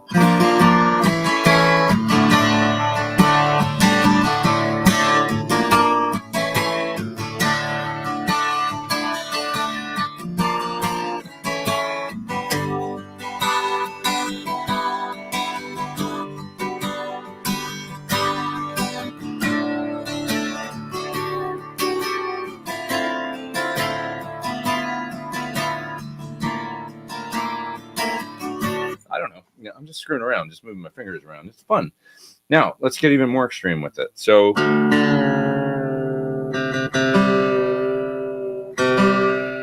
I'm dropping more strings.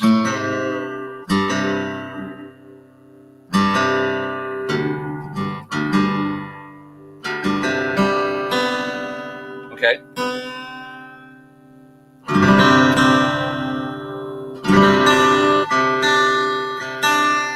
What do we have now?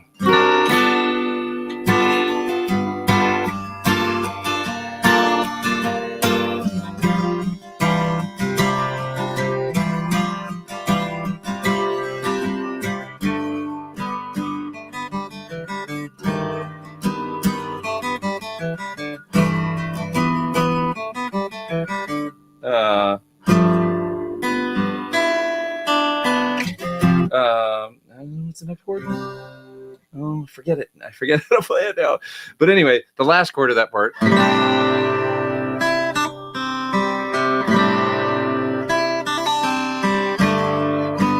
That chord. Give me a break.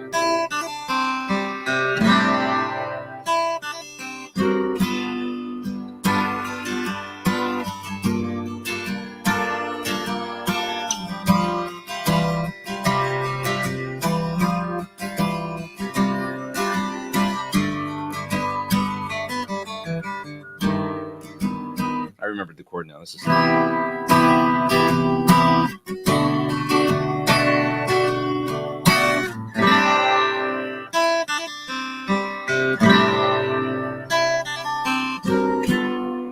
my God, it's so good. It's like one of my favorite songs of all time. So, anyways, my point is, I just moved some strings around and did something that sounded good, and that's, I'm sure, how Jimmy Page, you know, just moved his fingers around and found stuff. He just followed his ear, you know. So this is the rain song tuning, obviously, and I've written a couple things in this tuning, but it's so fun to play in because you don't know. All the strings are crazy now, so whatever, we don't know what's going to sound good and what's not.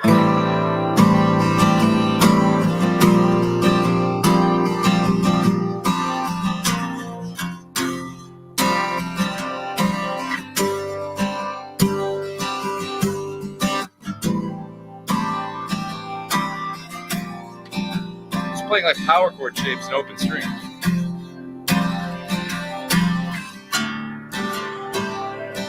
There's a song.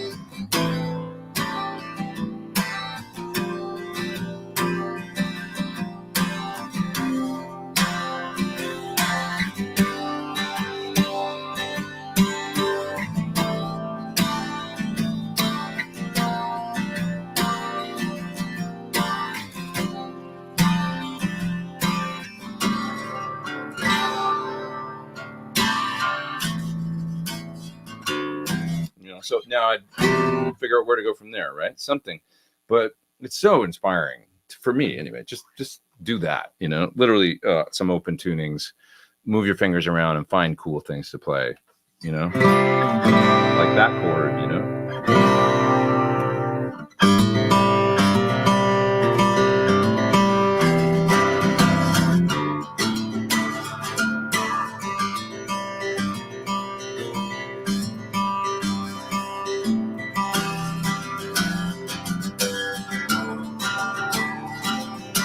right?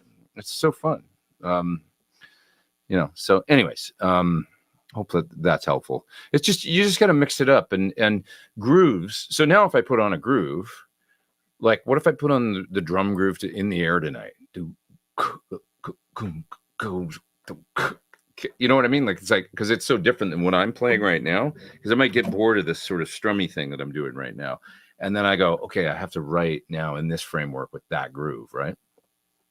Now you're really getting somewhere, and you're going to end up not playing In the Air Tonight. You're going to play something else, but to a groove that's kind of similar, or a completely different groove. Put on a 6/8 groove or something reggae or something, and then write to it. So hopefully that's helpful. Like just mixing it up, forcing yourself into a different, sort of reality with tunings and grooves and feels and stuff, and you'll break your writer's block every time, I find. Dylan says, synergy bid this week. Would you ever use a Syn 5050 power amp for a traveling rig? Well, yeah. I mean, I would if it was, I'm pretty dialed in with my particular live rig right now, be it PT15 or PT100s. It's been largely PT100s for the last couple of years. So I'm set. But I have in the past used the Randall. I had the Randall Egnator M4. Initially, I had a Randall going way back to 2003 in my rack. And then I had the Egnator version, the M4 chassis, through like 2011. I was using that in a rack, and I could switch 4 of those modules. There's this sort of similar concept to the Synergy, right? So I've done it, and I had the old Randall 250/50 power amp. Later on, I just used the M4 running into the PT100 power amps, and I would switch between the preamp modules and the PT100 front end once I started using it. And then largely I just sort of abandoned the whole thing because it was getting too ridiculous, too many options and sounds, too many knobs, and I just quit using the preamp and stuff. But it was cool. It's not that it wasn't cool. I just found that it's like, I think I can get everything I need out of my PT100s. So just installed a pair of API 550Bs. Nice. Those are the 550B is the 4-band EQ, right? In my 500 rack, man, they're killer, along with my Kepi FD312 H2 mic pre. Sounds like it's an API based pre. Something I've been working on, something for guitar recording that is sort of related to this. So can't talk about it yet, but it's going to be cool. So coming soon, as I do, I'm just trying to think of like interesting things to make, like what would I need to make my own life better, either live performance or recording, and then trying to pass some of that stuff on, and hopefully people find these ideas interesting. So, but something coming in maybe like, I don't know, 6 months or something. It's going to be neat. But that's cool. I love API stuff. Jeff with the super chat. Thank you, sir. Thanks for putting the CTC superconductor on my radar. Also got a deal from Anderton's, paid 110 pounds using my loyalty points. I'll also make about 500 selling my redundant boost collection. Yeah, it's great having all the boosts in one, right? I really like the concept of these all in one. Like I've got the superconductor on my new board, and I've also got the, the Unit 67 is from Drybell, kind of similar. I mean, it does some compression. It's got a clean boost. It's also got a Rangemaster style, and with some simple tweaks, you can get it to do a lot of sounds. And then, there's also their Constellation from Crazy Tube Circuits, another cool one that's got various fuzz and treble booster sort of options in there. The JHS Bonsai, right, is every Tube Screamer plus a Boss OD1. That's a really cool pedal too. So there's some great options out there for kind of these multi, like why buy all the jacks and all the switches and everything again just for a different pedal when you can just have a rotary switch that has all the pedals and one pedal. It's basically, it's really cool. So yeah. Great bunch of guys and gals here. I agree. Love you all. You guys are the best. It's great having you here. Yeah. All right. Let's see. The PT-112 topic came up because I'm doing the Egnator amp class this fall. Want a cab for a Plexi. Already have a PT-15 IR, but this Egnator will be 50. Yeah, I mean 50 watts. You kind of want a 212, but you know, if you're using the master lower, it doesn't really matter. And a good one, the PT-112 is a great option. I just find no matter what the 112, at some point you will benefit from just a 212. It's when you get in with a drummer in a band and you kind of crank it up and you need, I find sometimes a 112 can just start revealing itself as a 112, just sounding a little small, but you know, because it's just physics and stuff with just one speaker, but they're cool. They're cool nonetheless. And I find that the reason that I like the H30 style speaker in it, you know, it's a Creamback H75, 75 watt speaker, but it's sort of H30 style, the bigger magnet. They've got bigger bass, bigger top end. It's a more broad sound than something like a Greenback, and a more mid-rangey, you know, the more mid-rangey and kind of centered in a smaller range sort of sound. That can sound great in a 412, like a Greenback. But the H magnet, the bigger magnet speaker, the bigger sounding speaker kind of helps compensate for that. It's just one speaker in a 112, you know? So if that makes sense, I like Greenbacks in 412s. I like the Greenback H in a 412 too, or in a 212, they're terrific. But you know, the 112, it's a really good way to go, just to give you a slightly bigger sound out of a smaller cabinet, I find. So would you do a factory tour of Sir? There's no videos on YouTube. Yeah, I've talked to them about a little bit in the past. I think they have a little bit of they're not protective, but you know, John likes to. There's certain things about his, and I understand this from the way that they do things. I don't know that he likes to kind of let it all hang out. He'll give people tours, but I don't know about doing it on video. It's not like they're doing secret things or anything like that, but I think he just likes to kind of keep. It is. I understand that you let people into your business and they kind of see every aspect of what you're doing and stuff, and then everybody can see that. And there's kind of probably from a business perspective, I don't know. You know, it's questions get asked and things get, you know, and it can be maybe they want to like keep a little bit of mystery about the way that they exactly do things, or about, you know, and just kind of like from a perspective of how we build guitars, you know, like why do we got to show everybody every single thing we do, you know? I'm not saying that that's even a thing, but that's kind of the vibe I get. You know, it makes sense to me, like not letting every single thing out that it's like a little bit in here. Like when I'm doing things in the studio, I give away a lot of, you know, information and things that I've learned just through trial and error or whatever. You know, I'm happy to do that. But there is a part of me that's like, when I'm doing a video and say how to do a great audition for a band, I realize I'm educating someone else on how to maybe go in and do a better audition than me and maybe not get a gig. You know what I mean? I think about that stuff. It's like people want information and you have to be willing to share these days and stuff, I think, and be like, you know, pass on it, things and stuff like that. But when you give away all the keys to the kingdom, you kind of tell everybody exactly what you're doing, maybe that's not the best thing to do from a business perspective. So it's a balance. It's all a balance. So, yeah. So this is interesting. The KZ in-ears, are those some of the less expensive ones, Jason? Jason Wiedner says, KZ in-ears are amazing, have experience with some high-end ears. Are these like some of the ones on, let's take a look for a second, on KZ on the old internet. KZ in-ears. What do we get? Oh yeah, cheap. $49.99 on Amazon.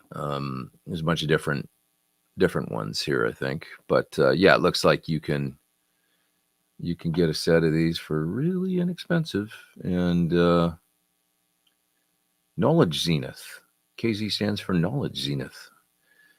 KZ earphones, KZ earbuds. So yeah, I guess just the letter KZ. Look up that stuff. And Professional 5 BAs, in-ear monitor pursuing ultimate sound. You know, look really similar to whatever you can get from every other company. You know, but oh, I see what they did there. They call it Chi-Fi, like Chinese fidelity. It's really interesting. Former Audio Technica engineer, and Zen Lee, a Western trained classical musician. They started a company called KZ. and it's supposed to be pretty good. So here they are. I'm looking at them, and they're not expensive, I don't think. So check them out. KG Symphonies, KG ZS10 Pro 2s. They don't really say how many drivers they have, some of them, but 4BA hybrid in your monitor, adjustable tunings. So they have some switches on them to kind of fine tune them and stuff. It looks like some options. Interesting. They've got a lot of models, So maybe they're great. Anyways, do I think the Sin 1 would work well in the loop of a Badger? Wondering if the power scaling would impact the sound. I don't think so. I think that it would probably work quite well going into the return of a Badger, just to access the power amp. Should sound pretty cool.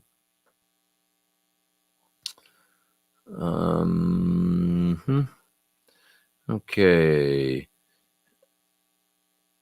You have a delicate touch on guitar that would translate well to nylon, not steel string. Nylon string acoustic. Thank you. Appreciate that. I've never really played nylon string that much. I've got a Go Down. That's the only nylon string I have. You hit Eddie's tone better than Satch. Just saying, I love Satch. However, I see you followed him more than he did in the sense of learning Eddie's stuff in the early days.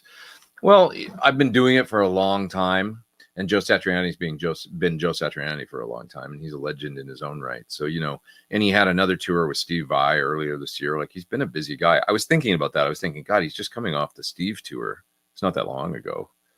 And he's now,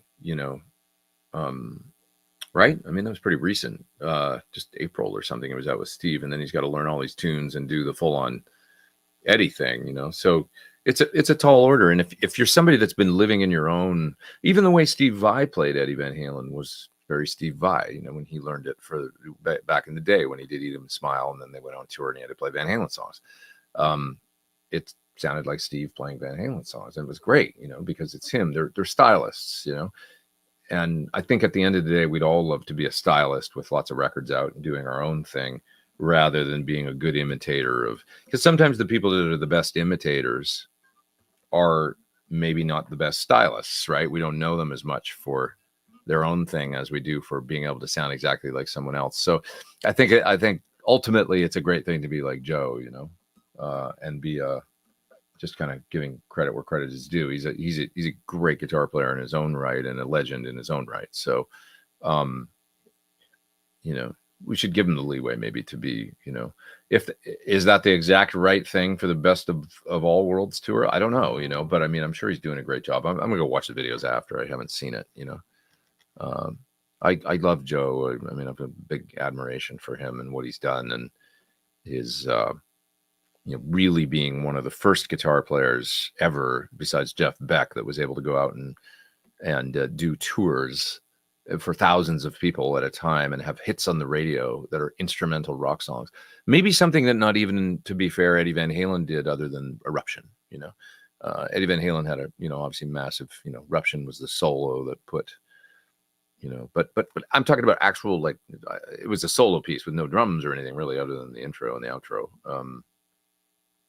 Or not even the outro, right? I mean, coming into, you really got me, but I'm just saying, like, it was a solo guitar piece.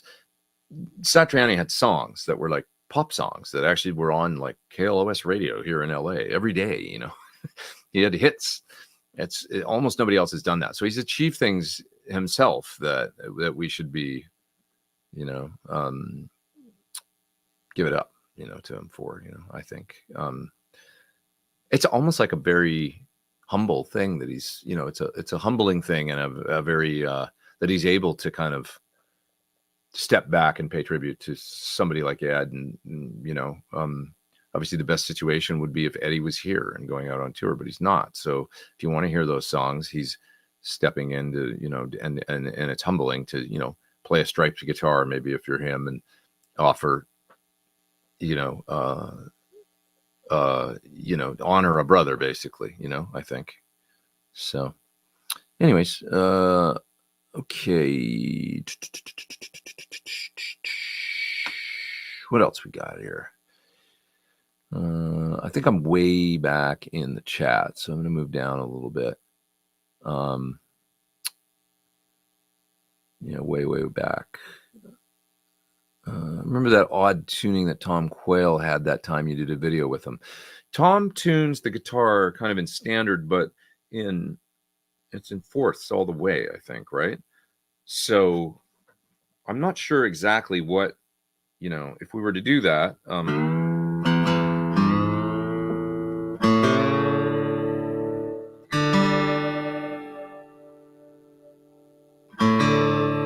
Let's try it.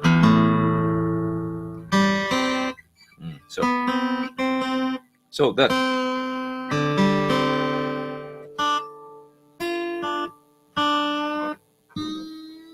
Please don't break. I think.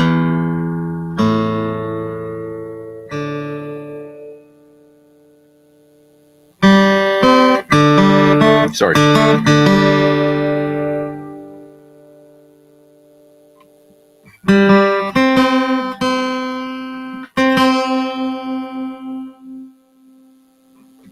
I think.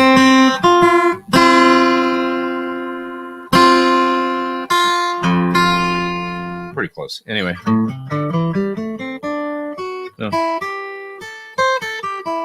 Yeah, that's how he would play a.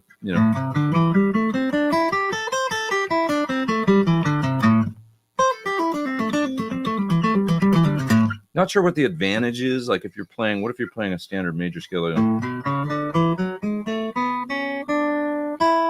Oh, that's nice.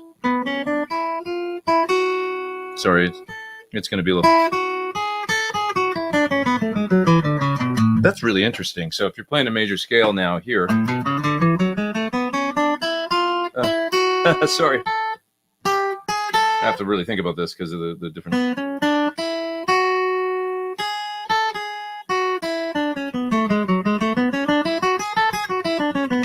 That's interesting.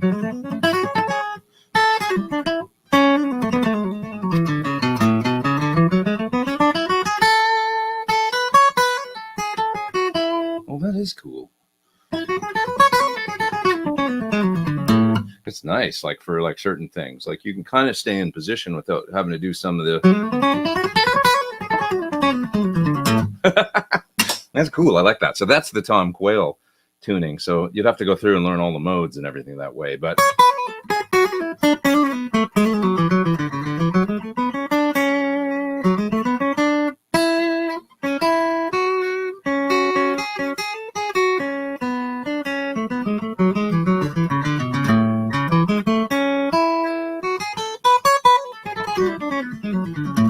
very interesting.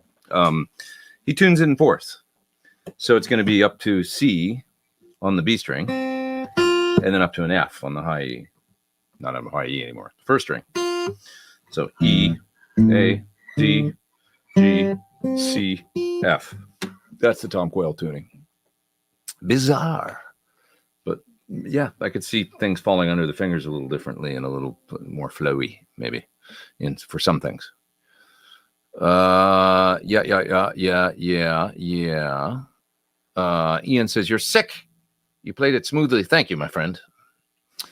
I don't know. I love the Rain song. I think that's what you were talking about. That's such a great tune. What else have we got here? There's a super chat up there. I'm going to grab that in a second. This is definitely an awesome gathering of people. Yeah, I agree. It's great to have all you guys here today. Fantastic. Can you imagine those CTC pedals, crazy tube circuits with MIDI functionality? That would be cool. Very cool. Some of the crazy tube circuit stuff with the ability to switch between, yeah, you're right, the different boosts and the different, like the Bonsai from JHS with MIDI. That'd be pretty amazing. There is a couple pedals like that, by the way. There's one from, was it RJM that did a multi-boost distortion that was MIDI switchable? I think so. I did a video on it years ago.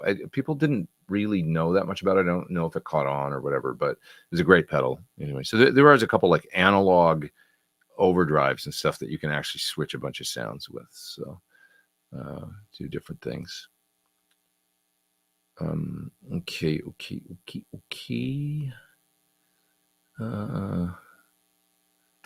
Headed down here through the chat. I'm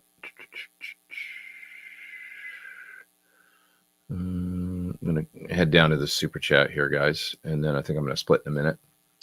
Coffee on me for your next live stream. Thank you for taking the time to do these. Hey, they're so much fun. I had a great time. So thanks for bearing with me and my guitar mistakes and stuff like that, but it's fun. Ever try new standard tuning? Fripp, haven't heard of that. What's that all about? Not sure about that. Don't know that one. It's fun just doing the Yvette Young, though, and throwing the guitar in crazy tuning. You know, that's how she does it. Just puts the strings anywhere and then just makes stuff up that falls under her fingers and uses her musical. You know, it's just not like she's not a trained musician. She is, but I think the newness of an alternate tuning where she's just using her ear to guide her places makes it really fun for her, you know, and creative. So, yeah. Braxall says most, if not all. Braxall says most, if not all, Led Zeppelin songs are good. The best band in the world. I love them, man. I mean, they were talk about being in a creative, you know, a guy that just was in the zone. You know, Jimmy Page, man. I mean, he and John Paul Jones, you know, just incredible. And then what Plant would do with, you know, and Bonham being the funky glue. What a chemistry. So cool. The Yvette Young way. Correct. Yeah. Might see her tomorrow night, maybe. She's been, if you follow her on Instagram, she's been building a studio that looks like it's going to be amazing. So, you know, it looks really cool. She's going all the way with it, you know, like it was really done right with proper, you know, isolation and, you know, treatment and stuff like that. It's going to be cool, I think. So pretty neat. She's been busy with that. Friedman IRX has MIDI. That's true. Yeah, that's a great MIDI preamp. It's not, you can't store the sounds yet, you know, but you can at least change the channels and then do two different, you can get 4 levels out of it, basically 4 different gain, distortion, boost sounds, you know, via the boost in the 2 channels, boost on each channel. You know, pretty neat. Great hang as always, says Ben. Thank you, my friend. Appreciate you being here. Everybody check out Ben. Are you on tonight, Ben? In a little bit. Heard that the Beatles had a fretless guitar. That's like our friend Bumblefoot. He does that as well, and he's amazing at it.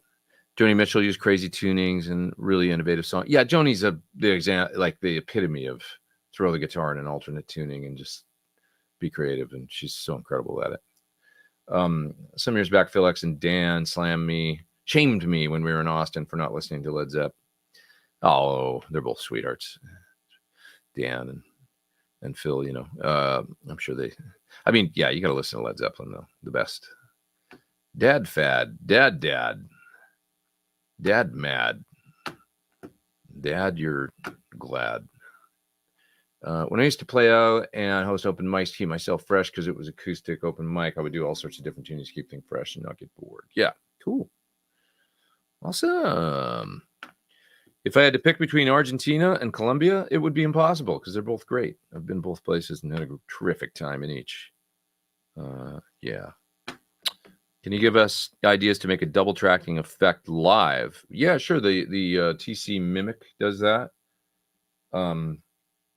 The 2 Notes load box has a feature to do a sort of a double split, you know, double tracking thing.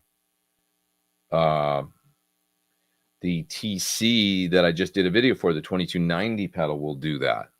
And that's supposedly how Petrucci used it and stuff. Now I think he uses the Mimic actually from TC because it'll do a very similar thing. But essentially what you do is you have your dry guitar on one side and then you have another side delayed like 7 milliseconds or 8 milliseconds. And so it's all effect on one side, but it's not like an echo. It's a exact mirror, you know, it's an exact image of your guitar part, just delayed 7 or 8 milliseconds. And then it'll be in one side and then the dry ones on the right. You got to balance them to the exact same volume and it'll give you the double. I show that, I do believe, in my video for the TC2290. So you can check that out if you want. You can get a similar thing out of the Mimic, though, I think, which is a pedal they make specifically to do this. And it's not expensive, and it's how he's doing it. You can see a video where he's talking about it. I'm talking about John Petrucci, where he's talking about using the Mimic in his rig as a secret kind of pedal to get a split stereo thing. I was surprised, actually. I've never done anything like that, really. And when I tried the 2290 to do it, you can hear it in the video. It's really cool. It sounds and feels great. Very, very much like a doubled guitar. You know, it's pretty realistic if you want to do that live. If you want a huge sound in in-ears, that's one way to go, you know, for sure. Yeah. All right, guys, I better split. Thanks so much for all your super chats, and thanks for hanging and stuff. I hope it was interesting. Thanks for listening to my mistakes and the Tom Quayle tuning.